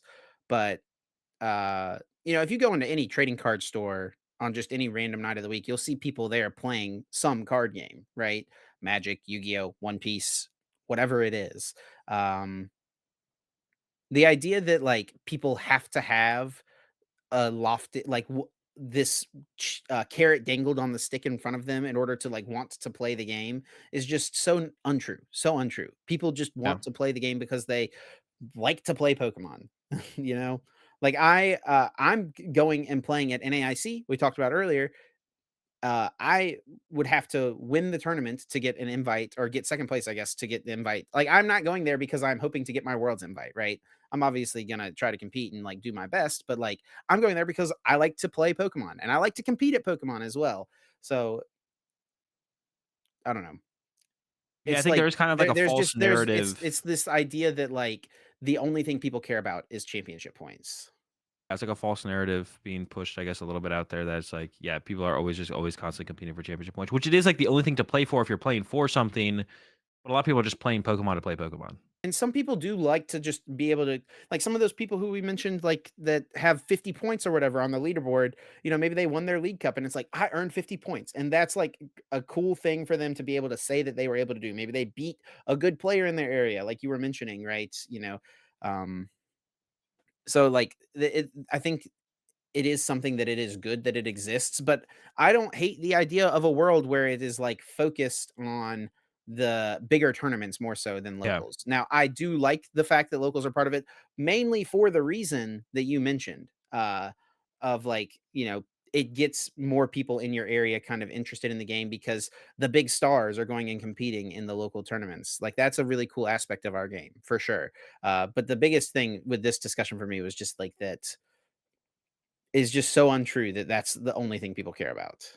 yeah, yeah. And like what Liam is like advocating for in his going back to it a little bit, it was like what Liam was advocating for in his post is that he just wants you to have to achieve a higher level of placing throughout the year to earn your world's invite, which people immediately kind of put off as gatekeepy and elitist. But like if Pokemon had just always been harder to get, if we went back to like the ELO systems, and we never changed from the ELO system, no one would call the ELO system gatekeepy or elitist. It's just like he thinks that the world championships um, should be. I mean, it is. I guess it is kind of elitist and it is a little gatekeepy, but it's like not in the negative way that people portray Liam's opinion. Um, like it is more gatekeepy because less players will make it. It is more elitist because you have to be more elite at the game. But I don't think it. I don't think it is in the negative way that people portray it. It's just like Liam's like, hey, I think it's a little bit too easy to get your world's invite. And I think that's fine. Of course, the way he put his tweet maybe just comes off kind of poorly, but I think his tweet is honestly kind of fine. And I do like that there was like some decent discussion from some players in his replies, and there was also the other people who were just like, "You're being elitist," which is like, why don't you tell him why you think his opinions and stuff are wrong and have a discussion instead of just being like, nope, you're wrong, this is bad, you're elitist. Like that's like so dismissive and like doesn't progress anything. Like we can like come together as a community and have discussions, and then after the discussion we could leave the discussion with, we could enter the discussion with different opinions and leave it with different opinions. And like this isn't an inherently toxic or negative opinion from Liam either. Yeah, and it was definitely just being written off as that by a lot of people. But like, if you actually look at the replies, there's like good discussion, and Yeah, like people are hashing things out and really laying out their opinions. And I don't think anyone is like, I mean, everyone has their opinion, right? But it seems like a lot of the discussion that's going on is like people displaying that, and it's not people like who are necessarily uh who aren't like willing to have their opinion changed about the matter, right? Like yeah, it feels like you're seeking to truly like understand one another and maybe come to like what a true good solution would be. But the reality is like all of this, while it's like nice to have the discourse, right? It all kind of just ends up depending on what Pokemon wants. And I don't think like anything's yeah, changing. Like I don't think championship points from locals are going away anytime soon. yeah, Based on like what has happened the last few years, I think the system overall is pretty successful. Sure, it may have its problems, but the smaller worlds thing is a discussion that has been had many times over the last few years, where it's like, is worlds too easy, or should it be more exclusive? And I think Pokemon, like I said, earlier, it's like got one of the best systems like of path for players to achieve of eventual worlds invite compared to all other card games. And I think that is a cool aspect of our game. But I can totally understand the mentality of the world championships, like the top level of anything should just be the best of the best. And I mean, worlds used to be, a few hundred players, right? It used to be Yeah. 128 players. Is that the smallest world? Something like that. I don't know. What was the like there was ELO years where It it would was only be the top 40 players in US and yeah. Canada got their worlds invite. Is Mhm. that right? Yeah, it's top 40. I Um, don't know, Europe was probably similar. I don't even remember, to be honest. So, like we've had years where Worlds was much, much more exclusive. And I think there, maybe could be an argument of like, were those Worlds years potentially harder, right? Because it was harder to qualify. I think that is like, there is a discussion there to be had, right? We actually that discussion did come up when I was talking to James, and James basically kinda left it off as the more players, no matter what, it's always gonna be harder. And I kinda challenged him a little bit with like, well, what if like, or what if no matter what we get to 15 rounds, 9 and 6, 9 day 1, 9 day 2, and then is the bigger tournament always harder at that point? Or at that point, if it's small, or if it's just enough for 15 Because you rounds, can because you're think gonna of be day one and day hitting, two Worlds as two different tournaments, right? Like, yeah, because you're hitting like a higher quality opponent every single round. How many more match points do you need to make top 8 that it becomes harder the bigger the tournament is? And I'm sure there's some breaking point on both sides, right? Where the tournament is so small, but you're still playing 15 rounds against a certain level of player that that's harder. Even by one needing one more match point for top 8, it's still harder. Or by having the tournament be so huge, like 6,000 people, that you needing to go 15-0 is the only way to make top cut. That tournament is probably harder than the other one, right? Um, that's where we kind of left it. I think Kieran agreed with me that because Kieran was in my chat and Kieran was like, "Yeah, I think as long as we're capping at 15 rounds, the smaller tournament is probably harder up to a certain point of how big a tournament would be." Because yeah, if we have like 10,000 people and you have yeah, to go 15-0, and no ties, can't lose, that's probably harder than the like whatever 200 and something person tournament you need to hit, or how many, or 800 person tournament you need to hit the 15 rounds. So, yeah, but there's probably a breaking point on both sides to an extent. But yeah, that is like a question, I guess, and it is just kind of like a term, like a question of like, yeah, what do you think? I mean, and we've seen it, and we've seen Pokemon change it throughout the years. So is it like every time that Pokemon makes it harder is elitist and gatekeepy, and every time they make it easier is like the better thing. And also at that point, when people make these arguments that making it harder to get to Worlds would be elitist and gatekeepy, are you saying that everyone should just be able to get to Worlds? Like, what are you even saying at that point? You're not even coming with an opinion or an argument or a discussion. You're just like, oh, if you make Worlds harder and more gatekeepy, then it's just naturally bad. It was like, well, then what do you want? Worlds to be like open for everyone? Like, what is the alternative? Come at us with a discussion. in Have a professional sports, should every single like team in the playoffs enter the playoffs, right? Should all yeah, 32 having NFL a. teams like enter the playoffs at a bracket, right? I'm tired of people just saying things are gatekeeping and elitist without having a discussion. Art, then what is the alternative? Why do you tell me why you think it shouldn't be harder to get to Worlds, but why Worlds shouldn't be 0 championship points and everyone can enter, and don't respond with because well Pokemon said it should be 600, because then you don't have an opinion. You're just like whatever Pokemon says is my opinion, which means you don't have an opinion, which means you shouldn't call something elitist or gatekeep because you don't know if it is. And that's what truly pisses me off. So if Pokemon comes out next season and they increase the amount of people who get priority registration, and they increase make it harder to get to Worlds, whether they if they do that, y'all better be pissed. The people who are pissed now better be pissed, or I'm gonna be pissed, because y'all never had an opinion to begin with. Whatever Pikachu tells you is right, you think is right, and that is cringe. Just have an opinion, even if it's not, even if it goes against my opinion. Just have a freaking opinion. That's all I want to hear is your opinion. Have a Don't discussion. be a drone Have an that just follows opinion. Big Pikachu, Yeah, right? Like, don't be a drone that follows Big Pikachu. That pissed me off this weekend with all these discussions when I had back and forth with people. They were basically like, "Well, Big Pikachu says it, then it's fine. But if not, it's elitist and toxic." It's like, bro, you got. Oof. All right, back on yeah. And topic. I think it's fine to like, yeah, yeah, It's fine to have a different opinion. But I want you to have an opinion. That's the yeah. big thing here. I don't care if your opinion is the exact opposite of mine, but I want you to Well, and have then an it's okay if opinion. your opinion aligns with Pikachu, right? Yeah, that's But it also shouldn't fine. it But shouldn't be because because of it's what Pikachu. Pikachu says, right? He is persuasive though. I know. I get it. He's The pretty big guy knows what he's persuasive. doing. They doubled our prize pool this year, so I he think had me that in his this pocket. conversation got really hostile over the weekend, right? Yeah, definitely, definitely, And definitely. probably a little unnecessarily so. And it was kind of instigated by parties on both sides, to be honest, right? Um, and I think maybe some of that gets lost in the translation of like communicating mostly through a written format, right? Where you're typing things back and forth. You can't really get a read on like how someone, it's easier to have a civil conversation when you're speaking to someone, right? Compared And to that's like, why I wanted and that's why I had people call into my stream because I was like, "I'm tired of this back and forth on Twitter." Like, it's so much harder to get through to someone or have someone, like, realize your true point or realize why their point maybe doesn't make sense to you, and either they have to change they their can mind because they walk it through realize and like you can yeah. understand it better, Yeah, I or can understand their side yeah, better, or maybe they realize, "Oh, wait, you're right. My opinion isn't as well thought out as I thought, and you're correct on the situation. I either like need to rethink my side, or maybe I just do agree with you." That's why, yeah, just getting into calls with people, talking to them about their things, and being able to hash things out a little bit better through actually talking to someone is so much better than text. I hate like the back and forth with text because so much is lost in the void of uh of text. Well, before I forget though, I have to mention this because I remember it, so I have to say it. The other thing that I'm tired of people bringing up in the community that came up in my stream today, because me and Chip were talking about this before we streamed, or before we started recording, and I couldn't remember it, but I remembered it. We're not region locking regionals. Stop bringing that up. It's not happening. They're so much better. The growth for the game, the potential for Ford to come over here and win, for us, for Americans to go over and win in Europe, whatever it might be. It's such good, healthy growth for international competition. Yeah, that came in my chat earlier. I don't know why, but I couldn't remember. It was like one of the things I'm tired of hearing.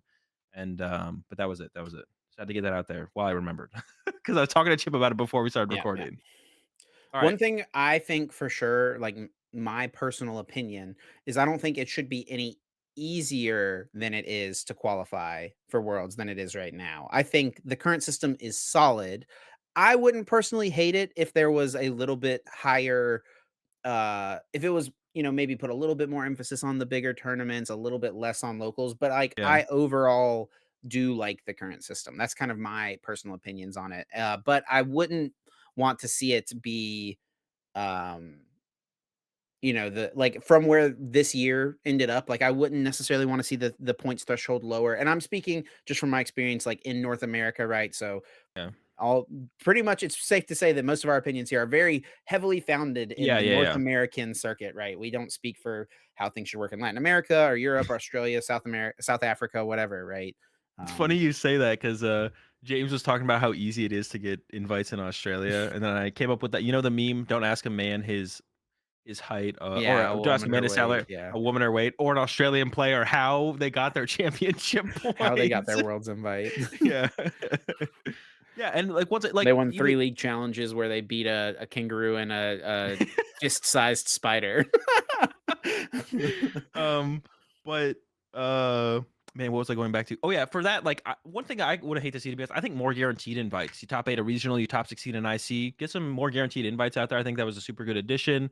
I think they can definitely expand upon that, and if that also leads to them maybe increasing the championship point threshold a little bit in Because North there's more America, invites that have found other ways. yeah, maybe you increase the championship point threshold a little bit in North America specifically. I think from talking to other people, like James specifically, it sounds like it's a lot easier to get your invite in Europe and Australia. I don't know about Latin America. I actually I think it guess was pretty hard in Europe this year. They have less was it? regionals, only 100 points less than us. James made it sound like it was pretty reasonable, like it was easier Okay, than US. So I'm not maybe 100% so. sure. And I guess we're looking at this thing here from Zapdos. There's 162 Latin American players who are already qualified. We still have 90. We only have 94 in US and Canada, but Latin We still have our America, IC, right? yeah, we have our LA had their IC. IC already, EU had their IC. Point. And why is where are the Europeans at? Oh, 171. Um, and we still have a couple regionals left, whereas Latin America, I don't know how many regionals they have left, to be honest. Maybe one. Do they have one left? No, yeah, they have one. They have one. And there's a few of those special events that are gonna be happening as well. So, That's like, that's true. yeah, they'll pick up a few more for sure. But, like, this number is gonna go up a lot after NAIC for US and Canada. Yeah, and then there's all the players like we're looking at. This is like a total of 527. This is just TPCI structure Yep. zone. There's like someone told China, someone in my Korea, chat earlier that China's at like 180 or something world's invites. that's crazy. Yeah, China, Korea, Japan. Like there's gonna be a pretty big worlds. We'll see how many people actually show up, of course. But Yeah, that is another factor, of course. Not everyone who gets their invite will actually have the opportunity to get to get to go to Worlds. Yeah. All Well, right. Well, yeah. I think that closes the book on elitism and what's it called for now. I mean, let us know, like, more discussion. Let's have a discussion in the comment section. Don't just call me an elitist in the comment section. Let me know why and why you think I'm wrong. If you do think that, what things you'd like to see changed or be different. Um, and yeah, to once again though, if Pokemon increases those things, y'all better be mad, or I'm gonna be calling you out for not being mad. Because if you're mad now, you better be mad when Pikachu says it's official. If they say it's official, of course. If they don't change anything, I guess they don't change anything. But if they say anything's official, they're mad about now. Better be mad about it next season, or I'm calling you out. But yeah, shout out to Dragon Shield. Chip, you always read the beginning part of the ad read, so I'm gonna let you Yeah. handle it. I was about to jump into it, but I was like, this is Chip's Let's moment. let's get into the next segment of the podcast. But before we do, we have to take a moment to thank our fantastic sponsor, Dragon Shield, for supporting us here at the Uncommon Energy podcast. Of course, Dragon Shield, you guys know them, you love them. They make some of the best tabletop gaming products on the market. We love them for their sleeves. They're the only sleeves that we use when we compete in Pokemon tournaments. Retro decks, my cube. I use their products as my, the cube shells on my cube. I use the Magic Carpet XL to transport cards and store cards. Lots of great products out there. Indy, this weekend, Azul, you got your color picked out. You got quite a few up there on the shelf. Yeah, they're almost all Auroras though. So I'm bringing Auroras with me. Gonna be stocking up on quite a few, or packing quite a few with me to go to Indy, because I'm not coming home between Indy and Stockholm. I am going to Sweden the weekend after. Gonna Oh, we be haven't even talked about how we're recording the um podcast next week. well, I'll have my laptop and everything Yeah, at sure. Caleb's. Yeah, we stay in with my testing partner and good friend Caleb for a week, and then we're gonna make our way to Oh, I didn't realize. I Stockholm. thought you guys were okay. I didn't realize you were going back to stay with Caleb for Yeah. We're gonna go there back for a couple days, and then fly out. and then fly out to Sweden on, I think, Wednesday. So we'll be there like a day earlier, which will be nice for a little bit of. I mean, it's not like too big of a time zone difference. It's pretty big. Hopefully, the jet lag does not hit too hard. But yeah, we'll be packing quite a few of those with me for back-to-back weekends of major tournaments. So my content will be lacking in this upcoming week for sure. So I apologize for that. I was lacking not too long ago as well, but after I get back, I'll get back into it. But yeah, shout out to Dragon Shield as always for sponsoring the podcast.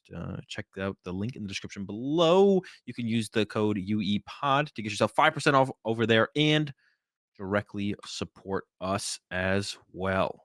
Yeah, UE Pod, UEPOD, UE. 5% off, and it helps to support us here at the podcast. With that being said, it is time to move on to everyone's favorite segment of the podcast, Guess That Flavor Text, where each week Azul or I picks a card, reads the flavor text from it, and has the other host try to guess what Pokemon is featured on that card. We were on a pretty nice little streak. We had 3 weeks in a row of someone getting one right. And then unfortunately, I missed out and got one wrong last week. But that is a-okay because Azul, no shot he gets this one. And yeah, we have the 3 lifelines as well: what set the card is from, what stage the card is, and read an attack name. And you get 4 points if you get them all right. If you get it right without any lifelines, I kind of butchered this because I'm actually still trying to like pick my card real quick because I kind of did forget. Oh, I remember before we started recording, you're like, oh, I got to get my card ready. I thought Yeah, as I soon as you pulled had up one. PKMing cards and then didn't pick one. So, but I got one. It's You're okay. slacking. Yeah, and then for each lifeline that I choose to use, if I do use to choose to use Do any, choose to use. one less point for each of them. So potentially only 1 point if I use all 3 of them. Chip, I am ready Okay, for this week's flavor text. here we go. Because it moves so quickly, it sometimes becomes unseeable. It congregates around tree sap. Ooh, so Joltik came to mind initially, and every Joltik artwork it is in the forest. I don't know why Joltik's obsessed with tree sap. Is Joltik fast? Maybe I should use a couple here though to be a little bit safe, or I could just lock in Joltik. Give it to me one more time, Chip. Because it moves so quickly, it sometimes becomes unseeable. It congregates around tree sap. See, I don't know if I ask any of these. I guess the one I could ask what stage the card is, but this sounds like a basic Pokemon's flavor text as well. Well, Actually, I'm not 100% sure of that. Let's go with what stage the card is. It is a stage 1. Okay, so I got saved there. I almost oh, wait. Is it Vigoroth? Because isn't it Vigoroth, like, really fast? Stage 1. I don't I mean, Vigoroth's name sounds like it's fast, right? Vigoroth is the stage 1, I believe, as well, of Slacking. Let's lock in tree sap, though? Why is it it is a monkey. It probably hangs out by trees. Slacking is a sloth. Let's lock in Vigoroth. We're going in. Locking in the Vigoroth. Does it pay off? No, not this Ah, time. It is not Vigoroth, Azul. I'll give you these other 2 lifelines, and also for the audience at home, see if it maybe changes your answer at all. So the card is from Lost Thunder, Sun and Moon Lost Thunder. And read an attack name. The attack name here is X Scissor. ooh, that I mean, that attack name is familiar, but I don't even know who that would be, to be honest. Is Most it Scyther? No, not Scissor. Wait, X Scissor. Is it not Scyther? What's the evolution? Scyther. Scyther. Scissor. Scissor. Scyther. Well, Scissor. Scyther's the Is it basic. Scissor? Is it Scissor? No, Scissor. it's not It's it's not not Scissor. Scissor. It's not Scissor. It's not Scissor. Scissor. Is it X Scissor on Scissor. Yeah, X Scissor is an attack name usually given to bug type Pokemon, so that might have helped you a little bit there too. This Pokemon is Ninjask. ooh, yeah, I don't think I would've ended up getting there. Because it's like a That cicada, makes sense. attracted to the Yeah, tree sap, they stick on yeah. the trees. This is also in honor of, we're about to have like the doom summer or doom spring or whatever on the East Coast of like there's like 2 groups of cicadas that have been nesting underground for 17 years or whatever. I don't know Didn't if you that ever just hear about any of this happen? stuff. Didn't that Dude, just happen in New York recently? I might be tripping, but I think that the cicada thing happens like every year. I I swear, like, I've only heard almost about this every once single in my year, I life. see posts about how the wave of cicadas coming up this year are like, because cicadas happen every year, right? Do they? Because they, like, burrow underground for, like, a certain amount of time, but, like, I swear I see these posts all the time, like, every single year of, like, "This is the worst year of cicadas because they've been nesting underground for 17 years, and they're gonna wreak havoc on the East Coast." I don't know. Didn't that literally happen, like, last year or the year before in New York? Like, I remember seeing, like, a ton of stuff about cicadas in New York and, like, seeing, like, pictures and I'm stuff. telling you, dude, it happens every year. Dude, I think it's happened once in my lifetime. What I hear about it literally every I year, used I to feel live on the like. East Coast, and I never saw like, they're big. Not this big, but, like, Oh, dude, they are big, and I see them all the time, every spring pretty much. dude, I don't know. You When can I lived hear in them, that's the biggest thing is maybe hearing them, walking outside and hearing them. oh, yeah, but they're not like the big ones. You don't know how Are we big a talking cicada about is? I mean, it's a pretty big bug, it's like, I don't know, like that, something like I'm that. talking about, like, this. I mean, they Or can that be pretty big. Yeah, that's not that much bigger than what I was saying. I don't know what I'm thinking about. What was it, like, locust or something last year? Not Locusts? Yeah, cicadas? maybe. Dude, I swear there was something I saw, like, a bunch of videos, like, Here's a little TikToks and stuff, warning, I'm gonna pictures show a coming out picture of of New a York. cicada if you don't like bugs, boom. Yeah, no, that's not what I'm thinking about, I don't think. Dude, I think we're talking about 2 different things here, to be honest. Well, this is what a Well, maybe. Ninjask is kinda based on, I'm pretty sure. I mean, look at it. It's got the red eyes, the big wings, red eyes, big wings. So and Yeah. Ninjask is also one of the fastest Pokemon. So I feel like that some of our listeners who know Probably, a yeah. little bit more Pokemon lore than Azul does probably got that one. But let us know in the comments, how are you doing on Guess That Flavor Text? Were you able to correctly guess Ninjask? I think we're thinking about 2 different things with the cicada things, though. Alright. All I right. Well, swear, bro. before we Alright. get into our indie regionals discussion, let's have a chat about what's going on over in Japan with City League Watch, where we're going to take a look at some of the results from recent City Leagues. And it's a pretty big time over there in Japan right now because the brand new set just came out. Mask of Yeah. Change, I think it's called. It's How the second many half. Huh? how many weeks did they have in between sets? 2 or 3? They've had a while. Oh, because they just got the unfair stamp set. Oh, true, true. But it's like 2 mini sets, I Yeah, think. yeah, yeah. Yeah, and the 2 mini sets will make up our Twilight Masquerade, which comes out next month. Actually, pretty, funny, my brother was just in Japan this past week for work, and he went into a shop and bought a booster box of Mask of Change, brought it Mhm. home. He got half, and he gave me half as a gift, and I, out of my half, pulled the SAR Kiernan. Is that the one? It's pretty good. That's a This good is the hit. one All that right. yeah, it's like the choose one of the options Yeah. supporters. Plus 30 You damage or switch your active, right? yeah, so it's not, like, amazing, but it's Is that it's a like pretty the hit in interesting the card. box though? Like, is that the Yeah, you get 1 SAR per box, so I got the hmm. SAR.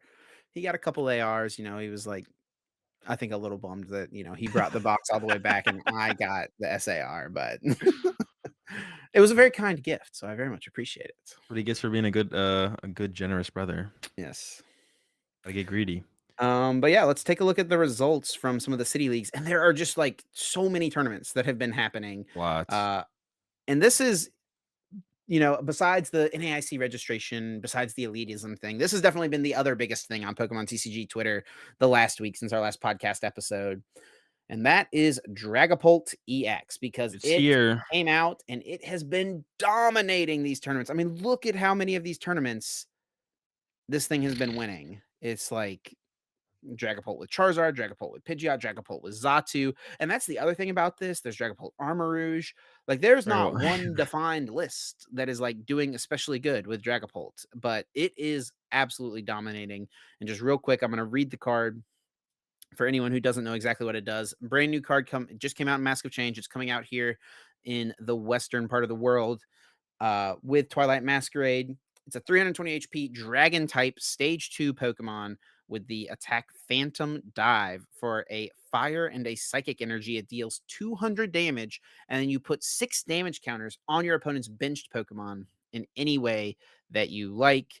And part of the other thing that makes this card so strong is the Dracloak, the stage 1 that it evolves from, has the ability Surveillance. You may use this ability once during your turn to look at the top 2 cards of your deck, put one of them into your hand, and put the remaining card at the bottom of your deck. Yeah. So I mean, I thought it was gonna be a pretty good card. It seemed solid. Setting it up was always the question, but it looks like Zatu might be the go-to inclusion. Pidgeot in there for some extra consistency. Can't complain. The stage one has built-in consistency. It's always looking pretty good when you got that involved. People are playing it with Charizard. I guess you got the Radiant Serena in there for the mirror match to heal what they're spreading. There's the Tatsugiri hanging out there. And Scoop Up Cyclone seems to be like one of the choices as well. heal them.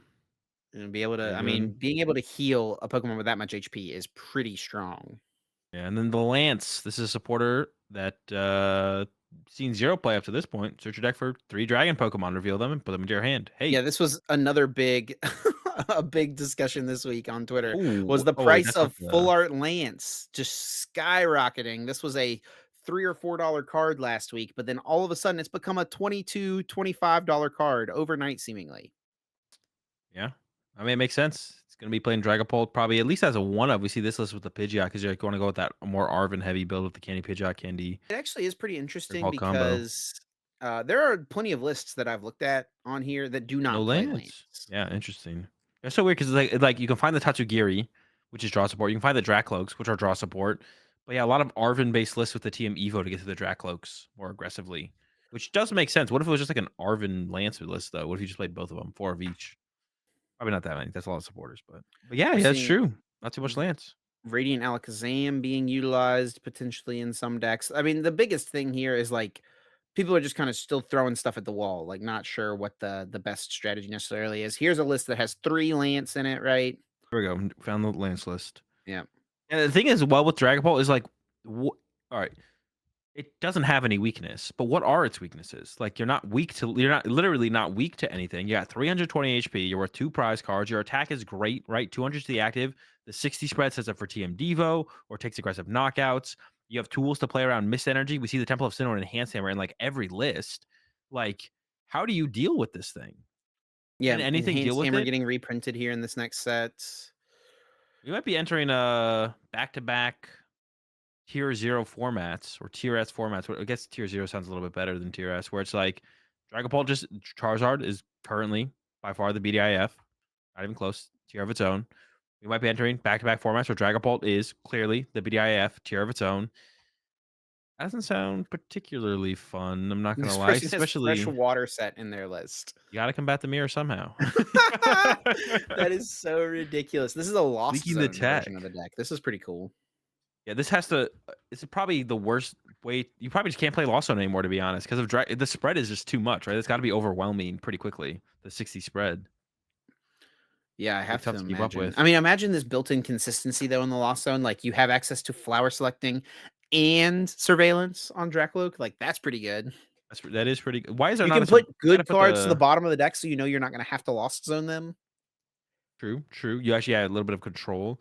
We have fresh water set in here, but why not just play Radiant Serena? To be honest, you could just play. Yeah, there is no Radiant Pokemon in this specific list. Yeah, get the Serena in there, dude. Um, This is looking a little bit disgusting. Yeah, it's a lot dominating, of man. Dragapult, especially on the opening weekend. It did slow down a little bit more as we've gone into the week here. Actually, looks like a couple Lugia lists have been popping up, and this is actually one that I think seems really strong because of another new A spec coming out. If we'll load in right here, the Sure. Legacy Energy, I thought it was gonna be the which box.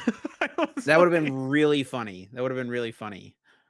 You thought I was talking about the box, or that that's what was going to load in? I don't know, one or the other. I just thought Wonder Box was gonna pop up. I didn't Legacy know if Energy. I This was card like, is nuts, dude. This card is nuts. yeah, Legacy Energy does seem like it is pretty decent in Lugia for sure. It's a When it rainbow energy, so it's like a special energy that provides an energy of every single type when it's attached to a Pokemon, but only one at a time. And then when the Pokemon it is attached to gets knocked out by damage from an opponent's attack, they take one fewer prize card for that KO. So you can have a single prize Iron Hands. You can have a single prize Blood Moon Ursaluna potentially. This list actually doesn't even play Iron Hands, which is pretty interesting. that is a little two-hand trimmer. What are we trimming here? Does Dragon Ball hands get that big? That is something. Well, Hand Trimmer does allow you to discard your own Archeops.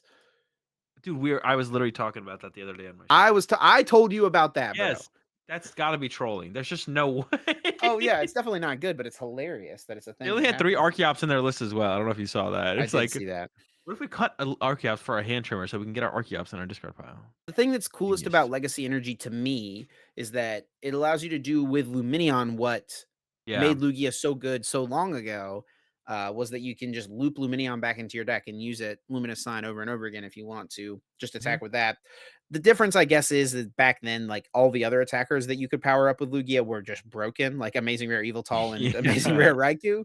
Um, Good ones. we don't have those options nearly as much, but yeah, it lets you play Iron Hands. The Blood Moon Ursaluna's making a splash. We still got some Chinchinos in these Lugia lists.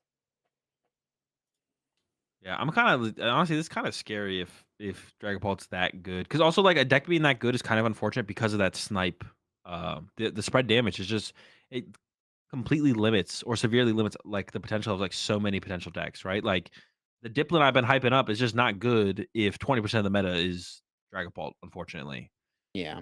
Diplin down. We're Diplin down right now. Kind of sucks. I think Like I Charizard is a really cool um partner for Dragapult, to be honest, because it, like, it lets you get your fire energies out of the deck, accelerate to attack with a Dragapult in one turn. But also, like the Charizard itself is, in the end of the game, like the best attacker in the game, right? It does like it one hit KOs anything, right? yeah. Honestly, I think I might go buy out fresh water sets and Radiant Serenas off TCG Player. Because heal might be the only way to combat this thing, man. This is actually like looking at this, thinking about it. It's kind of gross. It's kind of gross. Yeah. Hopefully, it doesn't feel too oppressive. To be honest, hopefully it doesn't feel too oppressive. But I feel like we're in. If it looks like that is gonna be like, there's no another thing that's kind of unfortunate. There's no ogre pawn anywhere. Yeah, I told you that thing was gonna suck. Just a little bit. Have it be okay. Like, come on. Some people are It doesn't playing the have to water be type Ogre Pawn in Lugia Lugia. because it like Yeah. shuffles your energies back into the deck. Also, another cool thing that Lugia gets is the Carmine supporter you can play on your first turn of the game. Yeah. That's So pretty good for that's sure. a pretty big buff for I honestly think Lugia seems pretty strong with the legacy energy and all this stuff. But Legacy Carmine. Yeah, I could definitely see it. Lugia definitely got some buffs. Also, you can play 4 Mist Energy in there to help combat Dragapult's yes, spread, which seems like a pretty good selling point as well. So maybe that's where we'll see kind of the meta shift around. It's like, all right, Dragapult's really good. And it's like, all right, Lugia's not that good right now, but it does have such a good Dragapult matchup. We kind of see like that meta shift around, and yeah, maybe all of a sudden that's like because like sometimes metas seem hopeless or kind of like they kind of feel unfun or look hopeless in terms of like gearing up for another pre-rotation Lugia format, but sometimes we just need like obviously it's going to be the go-to deck immediately, but once people figure things out a little bit, maybe there is a little bit more play to the format than seems initially here because Dragapult does seem to be pretty dominant. Yeah, like some Arceus thing maybe could still be good, right? Like A lot of Arceus has a HP, lot of yeah. HP, you two-hit KO, you can play Sharon's Care to heal, right? All right, now you're cooking. Radiant Serena, heal a little bit more. That bench Dude, damage Azul there. is Doesn't know. obsessed with Radiant Serena. I'm in. I'm all in on. He's gonna have I'm 100 Radiant going. Serenas being shipped to his I house am this next week. going. I'm going all in on Radiant Serena. Like all in. Stocks are going up. Here we go. Well, we'll talk more about what's happening in Japan next week when we recap or do City League Watch once again. But for now, let's get into the tournament we have this coming weekend, which is the Indianapolis Regional Championships. We've talked a lot about this current format. It's pretty obvious that Charizard is the best deck in the format. Yeah. I think the question is kind of becoming now, do you join them or, if you What else can't do you beat them, play? join them? Are we at that point where most people are just going to roll up with Charizard? Are we going to see a 30% day one Charizard tournament here? I think it's gonna be 25 plus. 30% wouldn't be like a shock for sure. Yeah. It's 35 would still a be lot. It's impressive. still a lot to get to Yeah. that 30% mark. Yeah, a lot of people just have like different decks they want to play. A lot of people just don't want to play Charizard. And even kind of going back to what we were talking about earlier, a lot of people aren't showing up with the idea. Like people are showing up to play Pokemon, and that's like actually like that kind of is almost giving me a new perspective on like trying to predict the meta a little bit. No one wants to play a terrible deck where they're just going to get bodied all day, but like playing something like an Ancient Box, you got a bad or unfavorable Charizard matchup, but it's not a bad deck, right? So yeah, 25 plus, I think, from Charizard. And then from there, the question for me just kind of becomes, all right, is your deck actually at least 50-50 into Charizard? And then if it is, how badly do you lose to everything else? And there's not that many decks I feel like can kind of like keep up with enough. You have stuff like the Lost Tina, and I think maybe even Lost Box, although I need to do a little bit more digging on that one myself. But yeah, Lost Tina, Lost Box, and then a Chien Pao I think still fits that description reasonably well. But besides that, man, I don't even know what else can compete. There's not that the format is getting a lot more narrow with each passing week for sure.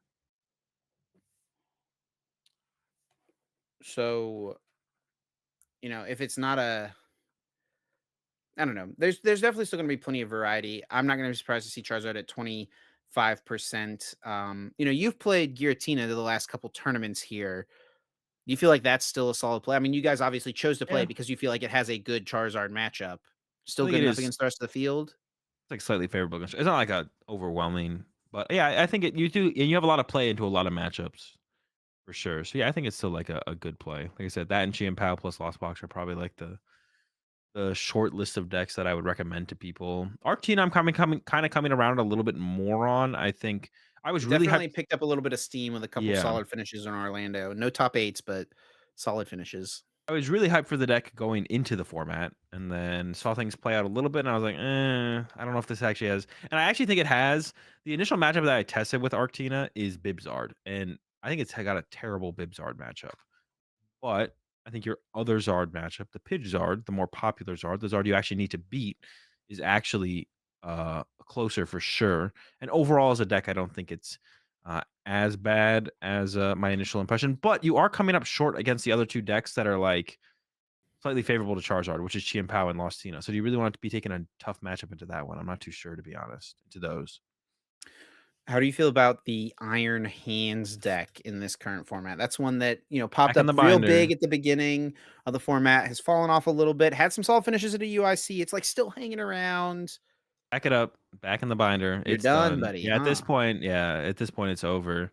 But yeah, it got the solid EUIC finishes, but that was like just like more from a lack of the meta being not as refined, and people probably understanding matchups a little bit less. Which is then that's where those decks thrive, right? Straightforward, aggressive decks thrive in unsettled metas. But as the meta is settling in, back it. It's done. It's cooked. Hands. Maybe next format. Can it handle Dragapults? It doesn't get KO'd super easily to Yeah. Dragapult with the spread and stuff, Honestly, that but might be like a hidden gem right there. Like maybe people are I still like so far mean, off it because it has such a bad Charizard matchup. But if Charizard's not there to check it, I'm back in. We're all in on hands. Next hands with the format. water set in Radiant Serena. Hold on. Hey, Arvin for the Arvin for the waters. Dude, someone next format is 100% gonna Arvin for freshwater set. You can Arvin for freshwater set and leftovers. Ooh, that's a lot of healing. That's It's a value right lot of there. healing. Is there any other healing tools in the format? No, maybe some HP boosters. Those work. Yeah. Yeah, maybe. Have to use the good old advanced search on PKMN cards to figure it out. All I'm saying is get your Radiant Serena now before it's too late. How do you feel about the Gardevoir in the current format? That's one that I've kind of been feeling like I wouldn't be surprised to see it pick up a little bit of play. I do feel like it's not quite picked up as much as I thought it was going to, though, after Orlando. I thought it was going to pick up Your quite a bit. Charizard matchup is iffy. Like, it's not good. Yeah. I think it's slightly unfavored. And then, you do got good Lost Zone matchups, though. Like, it's pretty solid against Lost Zone. You really make them work really, really hard. But then you come up short to both ancient decks as well, the Moon and the Box, like, both. But, like, if the as long as if you feel like with how you have it built, you do have a good Charizard matchup, then I think it is a pretty good play now. Because like I said, the meta is getting more narrow. Being more concerned with Charizard more so than anything else is, like, the number one concern. And then as long as you feel comfortable against not everything else, but a decent amount of other things, then your deck is probably like a good choice if that's where you're currently at. If you're with a deck right now that's 50-50 or better against Charizard, and then you're comfortable against a decent amount of the other matchups, maybe not all of them, some of them might be tough, but then your deck's in a fine spot right now. Or you're just playing Charizard. And we've mentioned the Ancient Box. You also mentioned the Roaring Moon deck. Pretty similar. Like they kind of naturally fit into Yeah. similar categories. They are different, like at their core, right? The draw engine, the like big attack option from the Dunsparce version of the deck versus the more get to the end game version, maybe of the Ancient Box. To get to those big numbers. Um, is there a reason, I guess, to play one over the other, and which one would you pick? I think I would lean towards the Moon deck because I think you are slightly unfavored to Charizard, whereas I think Ancient Box is like unfavored to Charizard, like solidly unfavored versus slightly unfavored. But if people are packing the Mist Energy more consistently, now that'd probably be the big swing card. But I don't think people are going to be like, although I don't know to be honest. There's so many things you can do with Charizard. You got the That is the Mist. thing about Do they Charizard in have the this format as well, is Cape? like there's so many different lists. You Uh, don't know. So in so many formats recently, you sit down from your opponent, they flip over their active, and 57 of their cards, right? yeah, the Zard This decks are getting a format, your little opponent flips over a unpredictable. Charmander, it's like I think I know like 48, 49 of their cards. Oh, maybe a little bit more. I think everyone has the B barrel in there now. Some have Devo, some don't. Some have Eerie, Some have some Devo, don't. some have don't, some have Regieleki, some have Eerie, some It's have true. Palpad, some have Lucky Genial's isn't Cheer. Lucky hasn't been super popular though. That's actually been interesting. Is like, I People are mean, still at playing that Lecky, man. all right, guess the percentage at Sao Paulo Regional Championships. Mm, 30%. 0.06%. So two people. Oh no, there's on like the limitless thing, the 0.0% or 0.06 thing. Where it shows like how many are out of all the Yeah, Charizards yeah, lists. yeah. There's Out of all no, the yeah, yeah, Charizards, that many people were playing it. yeah, 0.06. So one, no, it's two people, I think, because there was the other Charmeleon that had 0.03. So that was probably a one person thing. One person played the 100 HP Charmeleon. Oh, there was like two Leckies. Like, it did really well at Perth. They like dominated Perth, right? But past that, nothing at Sao Paulo. Didn't really do anything at Orlando. It's It's fair, it's really fair. just, and like it is kind of, I think the success of the card, not entirely, but there's the one group, right? The Australian group. And I believe Rahul played it with them at that tournament as well. Yeah. Like that's what drove a lot of the success of Lecky, and then it hasn't really caught on past that. People are wanting to be a little bit more straightforward, less not gimmicky, but just keep it more simple. It seems like for sure. So Control I don't know if slash I can give you stall in this anything. format. Kind of another question. I think control's good. Quad lax, he's becoming better because the meta is getting narrower in its favor. Like Lugia is down, Hands is down. Um, the lost decks are still there though, of course, which is trouble for both of those decks. And I do think like if you're picking between the two, control makes your opponent work a lot harder than Quadlax does, right? So even if you're unfavored to the lost box with both, if you had to pick a matchup to play, you'd want to be playing control. So I think control is decent right now. Quadlax is still pretty iffy. And I think I have one more deck I wanted to talk about. Give me one It's sec. Pathra. No, not Espathra. Lugia. Anything we could expect at all from Lugia. Still been a pretty played deck. I think the deck is just a pile, to be honest. Your Charizard matchup is 50-50, unfavorable if they have the cape. Mhm. And then And that was you're the other thing I wanted to talk about as well, is what a spec is best in Charizard this weekend. We've seen the Prime Catcher, we've seen the Maximum Belt, we've seen the Hero's Cape. Not really anyone playing the Maximum Belt anymore. I think that's probably the obvious, like, the least useful of the 3 right now. It was 25% at Sao Paulo, Maximum Belt was still 22% Cape, and then 53% Prime. at Sao Paulo. Yeah, but let's compare if we compare that to like we can like look at Orlando real fast. Orlando is a downtrend on Maximum Belt and then an uptrend on Cape, basically 45% on Prime, 14 Cape, and then 41 Maximum. And then we can go back one further. UIC Charizard Yeah, if you decks just click on had Charizard on yeah. Limitless, Oof. this is looking at all tournaments in this format, the Yeah, but detailed card breakdown. So it's gonna be skewed a little bit towards what I EUIC wanted because yeah, everyone had Maximum Belt at EUIC except yeah. for Tord. Well, it was yeah, that's why I wanted to see the trend. It was 71% maximum at EUIC. So it's been a steady downtrend, an uptrend of Cape, and I guess Prime Catcher's kind of settled at 50, it feels like more, but it'll probably be up. Cape and Prime Catcher will probably be up, and Maximum Bet will probably be even lower moving forward. Although the question would just be, and is like with how much more popular Charger is going to be, is Maximum Belt that much better in the mirror? Which was like the general consensus to begin with. But honestly, at this point, I think it's like if it is better in the mirror, the Maximum Belt, it's only by a little bit. I don't think it's like a huge advantage because Prime Catcher is still pretty good, and Cape is probably the worst of the 3 in the mirror match, I would say, but you can still make it awkward for your opponent to deal with your Cape as well. Like, you can put it in play on a turn where it's like, "Man, I gotta It's go gonna be get hard for him to vacuum." vacuum, yeah. Yeah. So, you can still make it work with Cape. Cape is definitely the one that is the hardest to play efficiently in the mirror. Um, if anything, I think we'll see yeah, Maximum Belt probably will stay on the downtrend. We'll see more Capes, I think, probably will stay on the uptrend. Alright, And what well, one is we best? I honestly couldn't tell you. What one is best? I couldn't tell you. I would play probably Prime Catcher if I was to play Charizard this weekend. Um, but what are I the think chances we see you play Charizard this weekend? I've been pretty checked out of Charizard. I don't think that really changes movement. Like, this is just not a type of deck that 0%? I want to play. Well, if the group wants to play it, we'll play 5%? it. Yeah, if Grant and Caleb are pretty committed to wanting to play it, we'll play it. I don't want to play it. I can tell you that. Like, I'm just not. I would prefer not to play Charizard. Love I just don't like mirror matches. I just don't like mirror match. It was especially ones where it's this popular of a deck, man. Like, to win a tournament, you have to play a lot of really good players playing the mirror match, and that's just like not something that's super attractive to me. So, Well, let's but lay out some predictions yeah. here for Indianapolis Regionals this weekend. This is the prediction we've been going with for this format. How many Charizard decks will there be in the top 32? It's been we've been pretty close to it both times, right? It was 7 last time, outside Paulo, which is what you guessed, right? Did you guess 7? I No, guess 9. Sao Paulo, was it 7 in Sao Paulo? It was maybe I just It was miscounted. definitely more than that, I think, By because you 6. predicted 10, I I just predicted counted 9. 7. I just Oh, counted we were just 7. off Oh, then. we were just both wrong. At You remembered us Orlando being more correct than we were. yeah, Orlando was probably closer. I think it should be higher this time. It was 7 at Sao Paulo. I'm gonna guess, but maybe not too much. I'm gonna guess 9. I'm gonna go with a 9 here.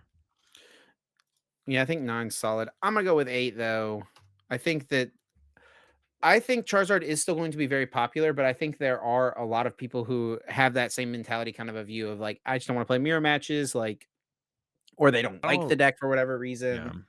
Um, I so would I love it if think there's, some hidden juice left in the format to be squeezed out of it there's to counter always a some Charizard. chance. Yeah, Espathra was looking like it was supposed to be it, but it They fell squeezed too super hard on yeah, Espathra. You yeah, see it that fell neck, super dude? They flat. they wrung that thing out. And it didn't beat Charizard. At the end of the day, after the Espathra was wrung out, no Charizard dubs were found. And yes, Espathra, it's okay. The deck is okay. Maybe slightly advantage to Charizard, but I think you come up short in too many other matchups, to be honest.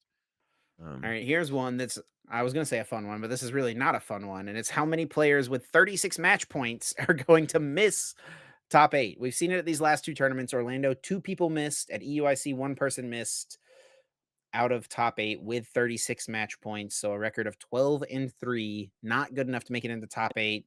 this will be slightly bigger than both, right? Or close to EUIC. I think it'll be close to EUIC. Okay, we only had one bubble there, but we had 2 at Orlando. Ooh, I'm gonna go with 0. There's gonna be a lot of 0. ties. Clean A lot, cut, huh? a lot of ties in the last round. That will lead to 0. Yeah, I'm going Max Payne here. 2. I don't think it's gonna get to 3 just yet, but 2 36 match point players missing out, which feels so bad, man, so bad. Does feel bad. I just wanna know what the next where we go next from here. There's gotta be a plan out there. Maybe we'll know what, like, Hopefully. going to next season, they'll tell us something. Last prediction, how many counter catcher will there be in the top 8 Ooh, a of lot of good of decks. indie regionals? So, yeah, counter catcher has kinda sneakily become one of the most played cards in the format. Like, if you Yeah. think about the decks, most decks play counter catcher in there, right? Yeah, Tina, Guardy, both ancient decks, Tien sometimes Pao. Chien-Pao. I feel like most Chien-Paos don't play it anymore. I think a lot of people are copying the Reagan build moving forward for the most part, You with, know, like, the it's no. mostly like if you play Silene, right? Yeah, if you play I think Silene, if you you play definitely don't Silene, you don't play it because you can use Prime Catcher again, but if you don't play Silene, probably want it. you probably do want it, yeah. Just Yeah. have that option. Arctina sometimes plays it. Lost Box sometimes plays it. We saw Galas chose not to include it. Yeah. But I think I mentioned last week that like there was quite a few opportunities where it would have been nice for that counter catcher to have been in there. And Pedro was in my chat talking about like counter catcher was something that he had included and did like from EOIC. Austina plays it. Yeah, and there's gonna be a decent amount. Zards all play at least one. Yep. Some people like the 2 though. And if people are copying the Pedro Ricardo as a Vado list. They had 2 in the Cape. I'm gonna go with dude. There could be a lot of counter catchers. Let's go with You want me to guess first? 9. You're going, oh, dude, I was thinking 10. All right, lock it in. I'm gonna go with 10. So we're pretty aligned on a lot of these. So, But if all the Zard players just play the one counter catcher with the Prime catcher builds, there's not gonna be quite well, as there's gonna many be probably. plenty of But Guardies and Tinas to make up for it. hopefully, yeah, hopefully they squeak Maybe. in there. All right. Well, I think that's gonna do it for us this week. Azul, you got any other thoughts, Mr. Elite? No, I don't think so. I was a little bit passionate on this episode, but I think that's fine. Yeah, good episode as always. Send us out, Chip. Yeah, thanks so much for listening. If you do enjoy, please be sure to leave us a like, a rating, a review, comment, subscribe. All of those things help us out a ton. They help more people to discover the podcast. And yeah, help us to keep doing what we are doing over here. If you want to keep up to date with what's going on with us and the podcast, the best place to do it is to follow us over on Twitter. You can follow myself at Chip Ritchie, Azul at Azul_GG, and you can also follow the podcast at Uncommon_Energy. Yeah, appreciate the support as always. Good luck in Indy if you are participating, and then we'll catch everyone at next Wednesday at 7 a.m. Eastern. Except for those of you who we're going to catch right now in the bonus episode.